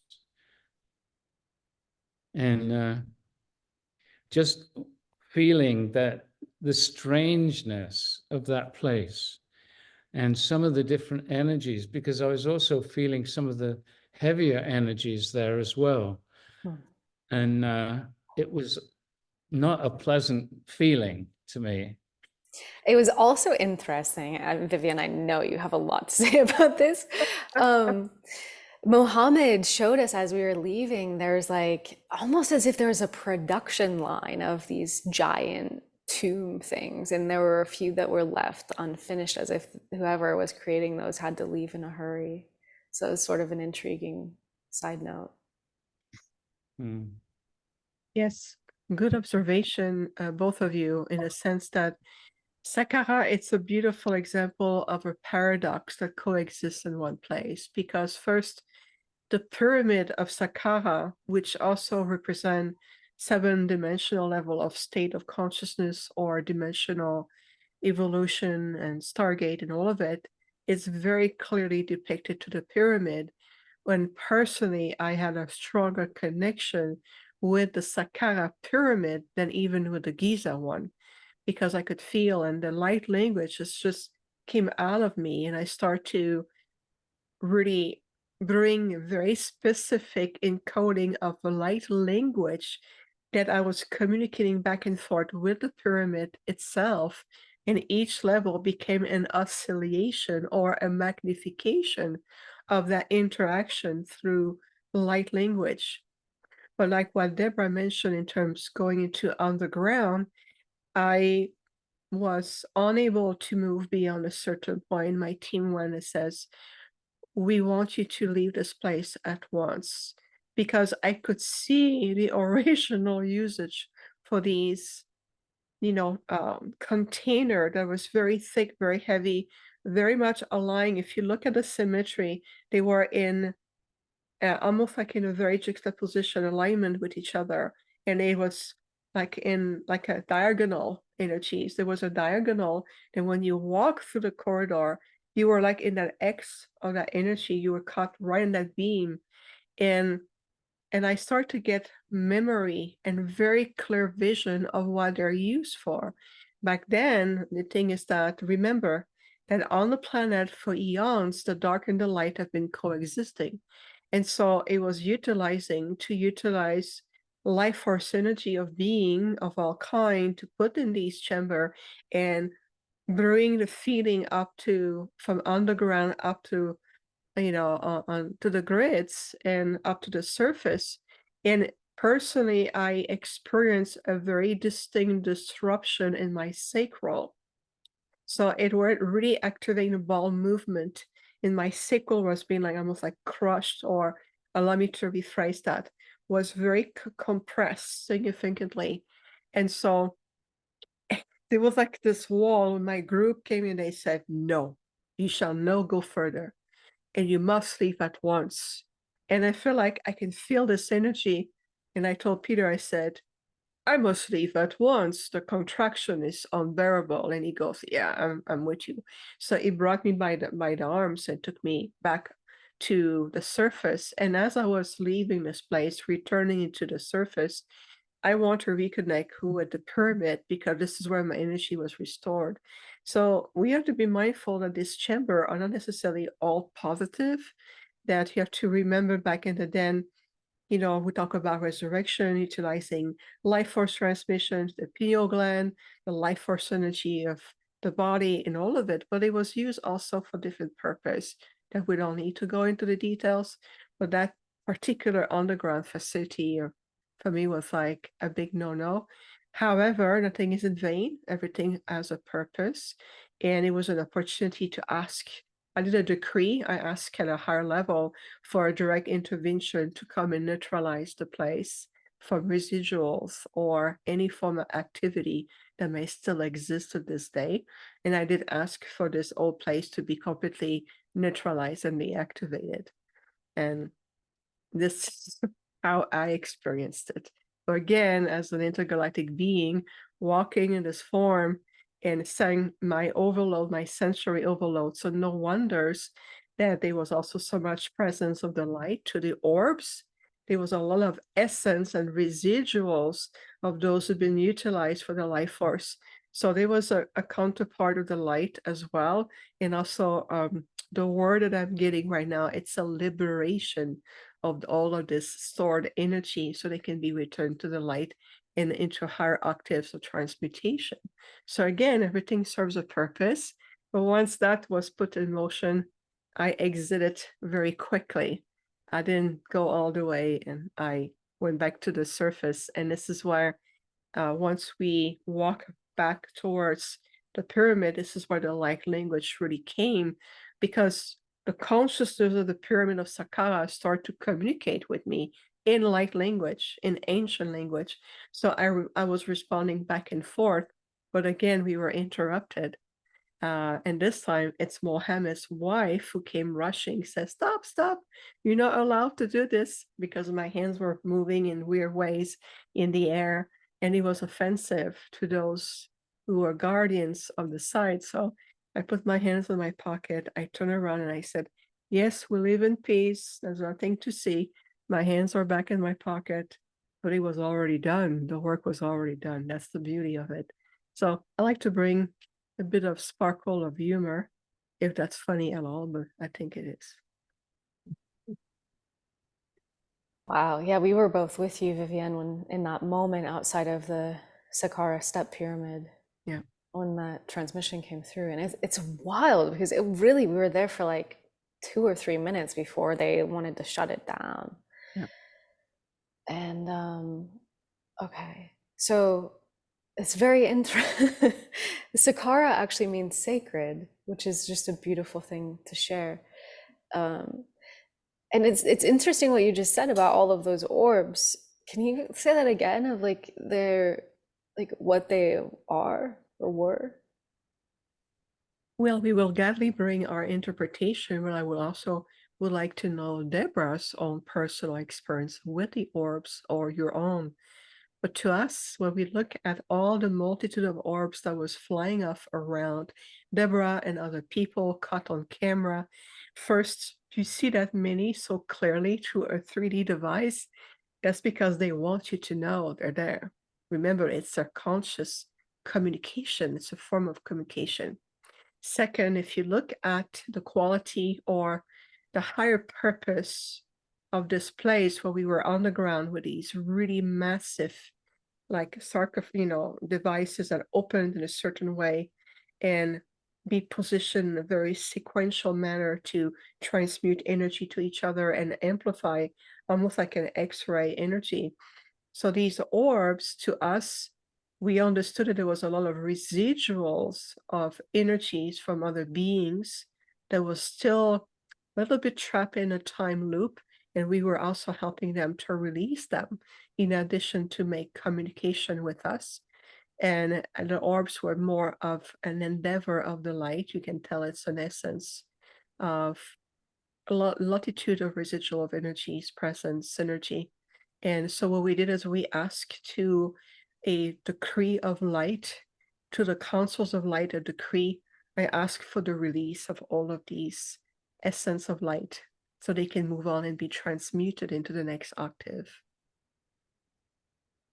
Beautiful. Yes, I assume there were beings that were present with us. And what was so amazing that everyone was seeing them and experiencing them and capturing on their photos, because a lot of times they only show up for certain people and certain cameras, but everyone was experiencing them. So I don't know if it was just our group or other people that go down there experience all that, but a lot of us experienced them and saw them. It was really amazing.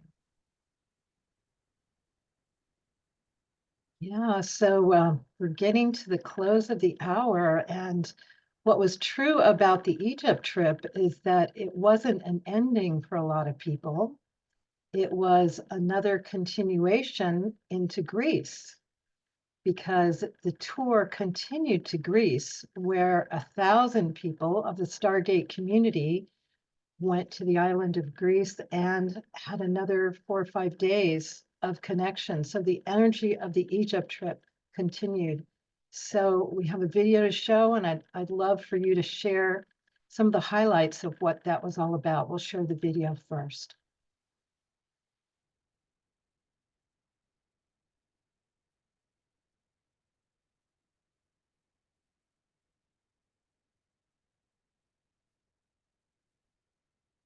Hey, maybe the video is not going to It's show. queued up. There we go. I think this time it's going to play. Sometimes it's a little ornery.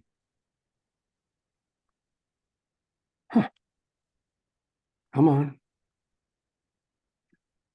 Well, it is queued up, and for some reason it's not playing.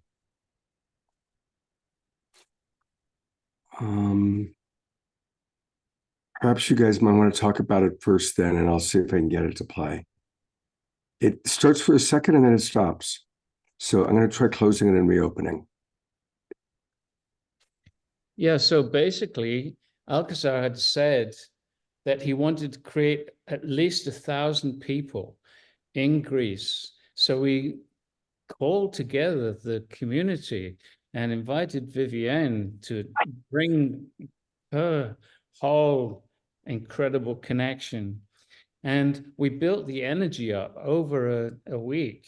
And the last day, I think it was, or the day before, we all intentionally brought an energy together. We invited all the numerous guides of support to amplify our energy and to create a field, which we then literally blasted out around the world with the intention of changing the timeline of humanity to uplift the earth and humanity. And it was a very beautiful, very strong experience. We were... And it did work for me to stop and start it, so I can play the video now. Thank you for your patience, and thank you for sharing. Are you ready?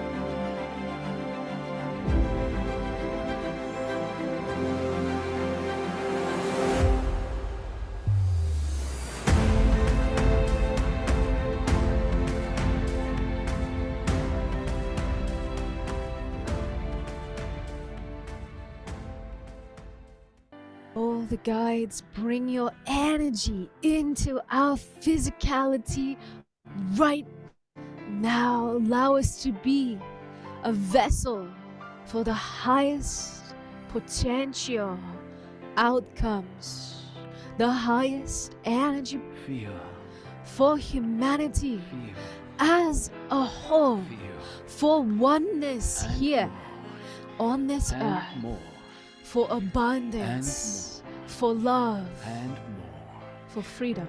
Feeling your superconscious, bringing energy to you, opening your physicality to receive the energy from all these guides, asking for more, each one of you asking for more, and allowing these energies to start to flow into you, and consciously now radiating this energy out around the world, around the morphic field of humanity. And as you radiate it out, asking for more, asking for a stronger energy in this space, asking for more to flow through you, radiating it out, and more. Each one of you asking for more from the guides to flow through you, asking on behalf of humanity, and more, radiating it out, feeling these waves of love moving around and around the planet, touching the hearts and the energies of millions. When we're working on something like the 5 aspects of the new human, of love, inner peace, joy, happiness, gratitude, and oneness, you can use these techniques to bring that energy into your body.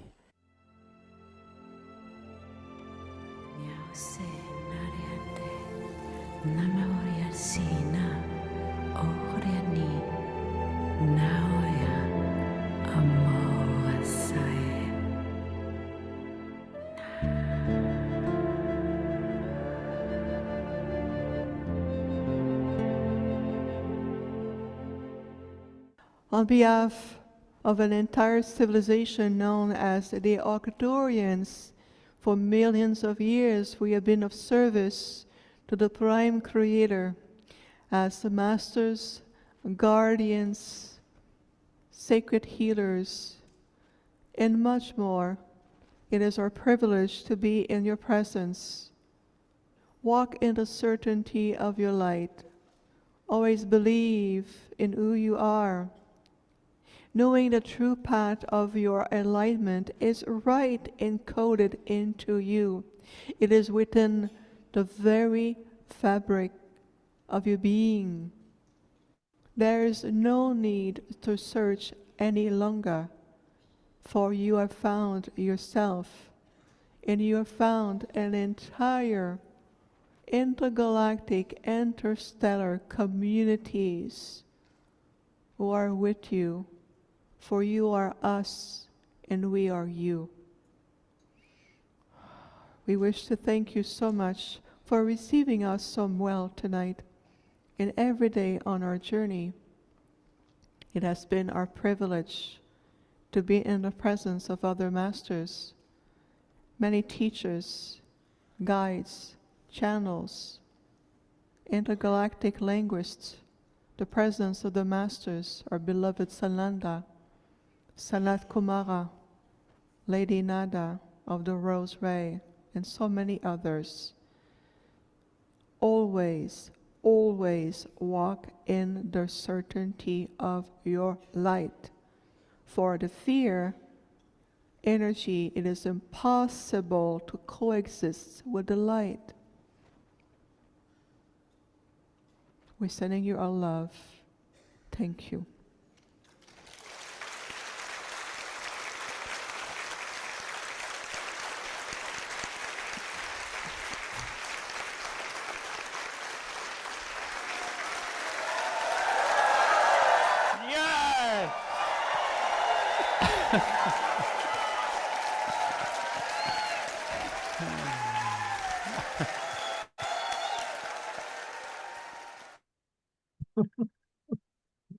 Beautiful. And that was a really beautiful moment that was just shown, that Viviane was spontaneously given a standing ovation by the 1,000 people who were there for her evening. It was really deeply moving. Oh, Viviane, you're muted. It is absolutely forever in my memory, in my deep gratitude field, because it was so unexpected. See, for years I do this work, and oftentimes either go under the blanket or it goes off planet, and I continue. And to have 1,000 people suddenly standing up on their feet, feeling the calling of let's stand up and recognize what just took place or what's been taking place, is the accumulation points of over 12 years of very active public work. And it was unexpected, a great gift, an immense gift. And I remember one thing that really also touched my heart is when I saw Pragit and you, Jules, coming on stage and really supporting that moment. And I felt that at that moment and point in time, we all came in oneness. And that included everybody. So yeah, I will always remember that. It's just, thank you so much. Yeah, and Chris is saying in the chat that was one of the most amazing standing ovations I've seen. Yeah, there was such an energy behind it. It was so beautiful, and Eleanor said it was a deep and profound and joyous moment.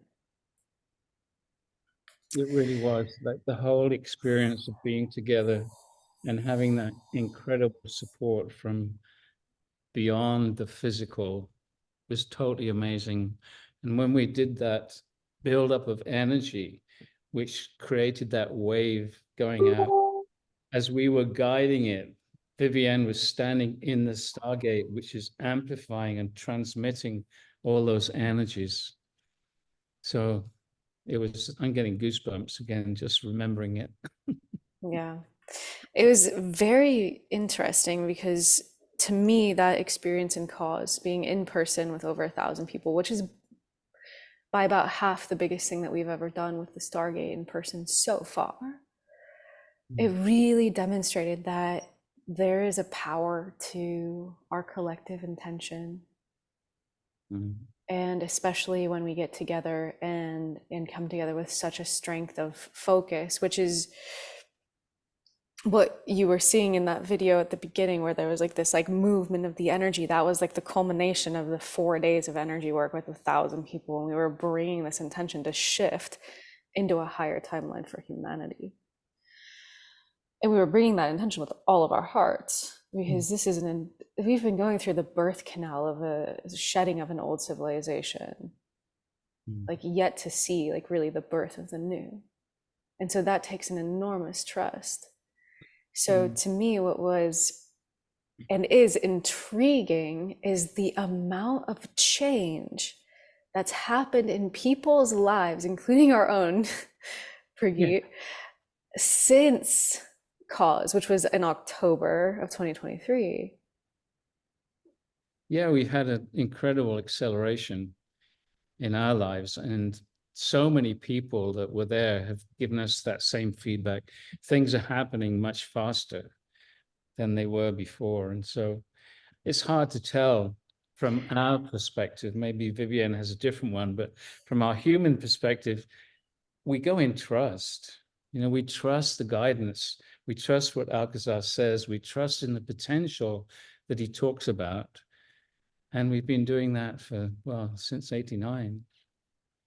And Viviane said at some point, well, now the next step is Uluru. And we're arranging a trip to Uluru so that we can continue those activations. And so that's going to be happening in October this year. We're trying to bring it all together. Uluru is truly the next phase after what we have accomplished. And I do say we, it's a collective effort. After what we have accomplished, Uluru is really the next stage. And the gathering in Greece, just to bring it back just for a moment there, was also another huge catalyst of movement, which also means that the old ways, the old purging will come to the surface. We see that in Greece right now. Greece is purging fiercely right now.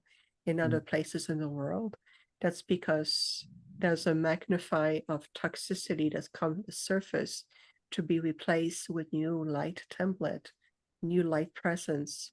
And so that gathering in Greece following Egypt was also a way to anchor, integrate, and bring the next level of catalyst movement, purging, acceleration. So this year, which is a different timeline, it's the beginning of a triple gateway. So Uluru is the next phase, and I can tell there's a lot of guardians and elders and beings of light and aboriginal tribes who coexist in the etheric field, who are already aware of our presence because it's already exists in the quantum field. We're simply going to materialize this physically in this reality in what we call the time frame of October. But it really is the next huge task. And we were very much looking forward to it. And once again, it will be all together as it needs to be to come to full circle and to really bring the significance of the changes of the timeline we're going to establishing ourselves in the timeline that we want to evolve in, basically. Just to simplify it, but it's going to be much more. But yes, Uluru, here we are, here we're coming. And for those of you who might not know, Uluru is a giant rock in the middle of Australia that, Viviane, you have said is actually one of the most important portals for the planet. Yeah. It really is. It's in Australia, as you mentioned. It's also very strategic in the timeline. It's been there for millions of years. And it's this giant rock, actually. It's a very, very ancient portal put in place by the original High Council of the Ancient Ones, known as the very advanced Pleiadians. And we're going to be bringing that activation there.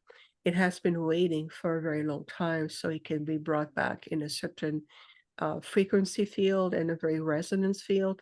But we have reached that point now on the planet, and it will be even more in October, even though we may still feel some contractive energies. We have to be expecting of that. But at the same time, you have to think about that we are already preparing the next timeline, which will be 2025 at that point. And so it's a very instrumental what we're about to do in Uluru, Australia. Maybe that's why there's so much resistance to us actually bringing it all together. I've never created something with so much resistance to it happening. Yeah, and Pragit and I actually have been like wondering, like, why does it feel this way? Should we go? Should we not go? And then we talked to Alcazar through Pragit, and Alcazar said essentially that we must go, and that what we are going to do there is going to create an upliftment for the entire planet. And after that, I was like, okay, like we'll just, whatever it is that's heavy, like we're gonna just go because it's the next thing to, I think, Viviane, did you describe it like, I don't know if I'm making this up. Did you say that it's a bit like a bathtub plug that needs to be like pulled so that like things can go? Maybe that's a Lee Carroll and Monica thing. They say that about the nodes and the nulls and how they work together to like clear planetary energy. But it's just this feeling of like a profound change. Well, thank you for this most fascinating image. And I think it's exactly a good way to put it, like a giant plug being unplugged from the matrix. But yes, in essence, it can be described as such. But we'll discover more. We will be given much more instructions as we get closer, because the changes on the planet will be much more palpable even at the time that it is right now. But it's definitely very important. So if there's resistance, just tell the dark light polarity, it is time to reunify with the light, and then we can transmute that and accomplish what needs to be done. Yeah. So thank you. I like the way your mind works, Jules. Love it. Well, this has Thanks. been an amazing show again, and so great to hear that it's going to continue. The saga continues. So beautiful to hear. And that's exactly how Egypt began, is with all of you knowing that you needed to go to Egypt and prepare this trip. So this is the seedling of what's going to happen next year. So I'd love to end with a meditation and activation so we could end properly. And I want to give a few acknowledgements before we do that. I want to acknowledge the beautiful 100 people that went with us on this tour, mostly women, but also a few incredible men, because they were all so important to this journey. I want to acknowledge Portal to Ascension, Neil Gard, Joan Hangarter, and Ellen Steinfeld. They helped us as guides of the trip as well. I want to know you can access my Ascension Tips, which is a blueprint to your Ascension journey. It's a free book that you can download and have a clear picture, very simple, of what's happening with the Ascension now. And we're going to give you all these links in an email that's going to come after to all of you that signed up. I also have a program with Meg Benedicte about the Ascension Tips called Ascension Revealed at ascensionrevealed.com. And I have Wishing Well Portal, which is my newsletter, Harmony Connects, Debra Recommends, Transformation into the Paradigm, that I will share with you at my wishingwellportal.com. Also the Ascension Now channel, where this is broadcasting, as well as many other things about Ascension, Ascension Now channel on YouTube. And you can get the whole video of our trip in Egypt at the Stargate website, Stargate Live/Egypt Tour. If you want to review everything that happened in Egypt, you can still get that. And of course, the Stargate has so many programs. Again, we'll give you links in the email, but stargate.live welcome will give you an overview of all the programs, all the retreats, all the experiences. It's been one of my spiritual tools for 15 years now, so I highly recommend it. And you can also get the new timeline, Surfing the Waves of the New Timeline, which was birthed through the Egypt trip. And it's a series that you can tune into, stargate.live/surfing. And of course, Viviane has a whole online community with all kinds of information and classes and courses and activations on her website. And again, we'll give it to you, but it's infinitehealingfromthestars.com, infinitehealingfromthestars.com. And if you want to go to Egypt, our beloved sister Anastara and Ascension University is going to take people to Egypt.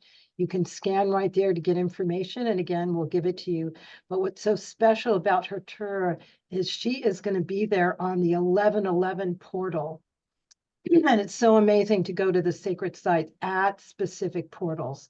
So you are going to be there in Egypt, Giza Pyramid, 1111 portal, and it'll be a luxurious 2-week trip. 1111unified.com/Egypt. And again, you will see the link in the email that we'll send to you. And now we'd like to go into the activation that we will all co-lead together.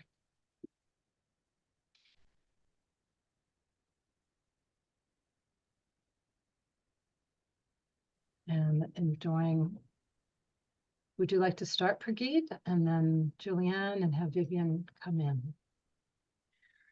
Okay, so just invite everyone just to close your eyes for a moment and just connect to the hundreds of people all tuning into this moment of now. Can you feel already an energy building up as we intentionally connect? Let's also invite Isis, which we've had a beautiful energy coming through. Just invite that energy to join us as well.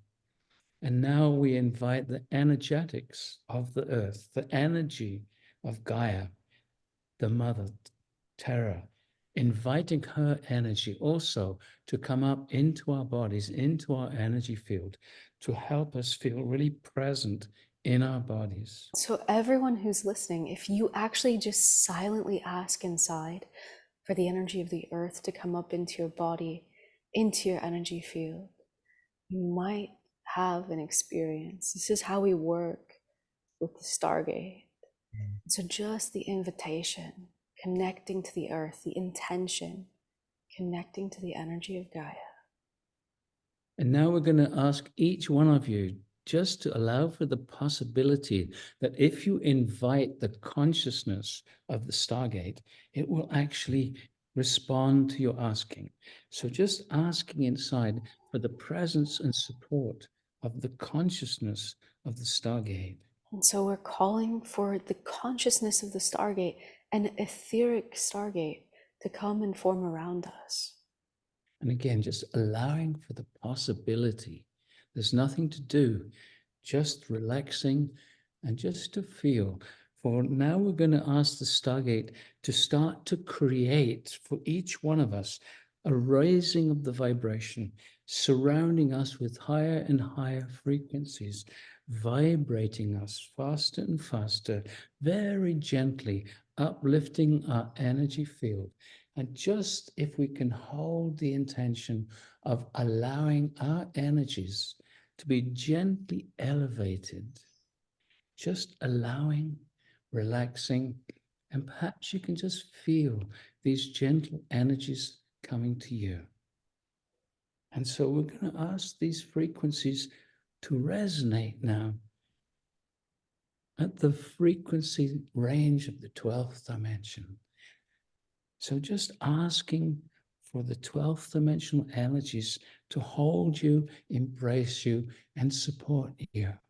So we call for a strong 12th dimensional energy field in our etheric stargates, in all of the stargates around the world. Just inviting a 12th dimensional energy field to vibrate you. Very good. And in this space, we invite you to call one of your guides or a being that you're connected to, be it the angelic realm or the ascended masters. Who do you wish to invite into this meditation, calling them forth? And so we're calling for the presence of our guides. Just we can call. Invite them to come closer.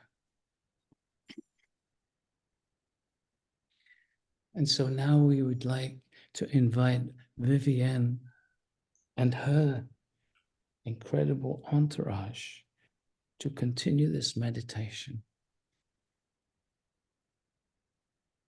And as you keep connecting with your guides, to feel the aspect of the 12th dimension activating gently within you, the 12 points of your own chakra system, to bring a unified field between the universal and the earth aspect of your chakra system. So we invite you to keep breathing and welcoming in your field this beautiful activation, remembering that you are receiving exactly what serves you the most. The goal is to bring back unification and releasing any form of distortion, whether it is through the experience of fear, stress, anxiety, or any other form of mental and emotional limitations. So imagine and feel within yourself being restored, refreshed, balanced, as your 12 points of your chakra system are now restored in complete alignment. And now to your heart center, we invite you to feel and see and welcome with open arms the divine archetypes of the divine feminine and the divine masculine energy of Prime Creator, restored within you, within the sacred chalice of your heart, in your being, in your entire body, in all dimensions of your life. Today we bring together the unification of our hearts, the restoration of our light, and we come together as a sacred community of light in the presence of the higher dimensional realms, the ascended masters, the master teachers, and the enlightened intergalactic civilizations, your star brothers and sisters, alongside with the Mother Gaia consciousness, in all the presence of the star seed on the planet. It is time for all of you to remember deeply your original point, your cosmic, divine, multidimensional nature.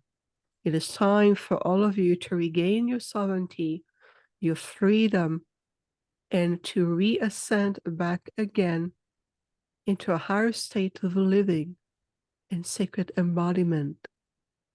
And for now, we invite you to see and feel that you are bringing from the 12-dimensional aspect all of your energy and consciousness back to your physical form, reintegrating in full consciousness back in your body, your reality, your space, to feel refreshed and yet grounded in loving presence, and to feel the strength, this light, this radiance in your heart, in your mind, in your soul. Fully return now, integrated. Let's take a deep breath in and release. Allow yourself to be fully returned in 3, 2, and 1. Return, return, return. Welcome back, everyone.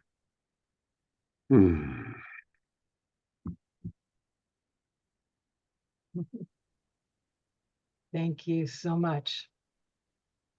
That was beautiful. The whole show was amazing, as always, especially when you three get together. And Michelle, you were great as well. Thank you so much for that very important transmission that you gave us. I'm going to put some contact info in the chat that you can go of what I talked about, including the links to Stargate and Viviane, and signing up for the Awakening World, which this program is on now. This is a special edition of the Awakening World. So thank you so much, Debra, for all of your work, dedication, and tireless ongoing work that you do for all of us. It was an impeccable presentation, and we appreciate the mastermind energy behind it. Thank you. And thank you, Debra, so much for all the love I know you put into the curation of those videos. The footage really, it speaks volumes, what you were able to share. Thank you. Yeah, it's brought back beautiful memories. And it's been really wonderful just sharing this with your audience. It's been a great delight, and thank you again for the incredible energies you put into this. Love you all. Love what you do. Love what we all do together. Now we'll bring Scott back. All right. Did you Well, want thank to you. share, Michelle?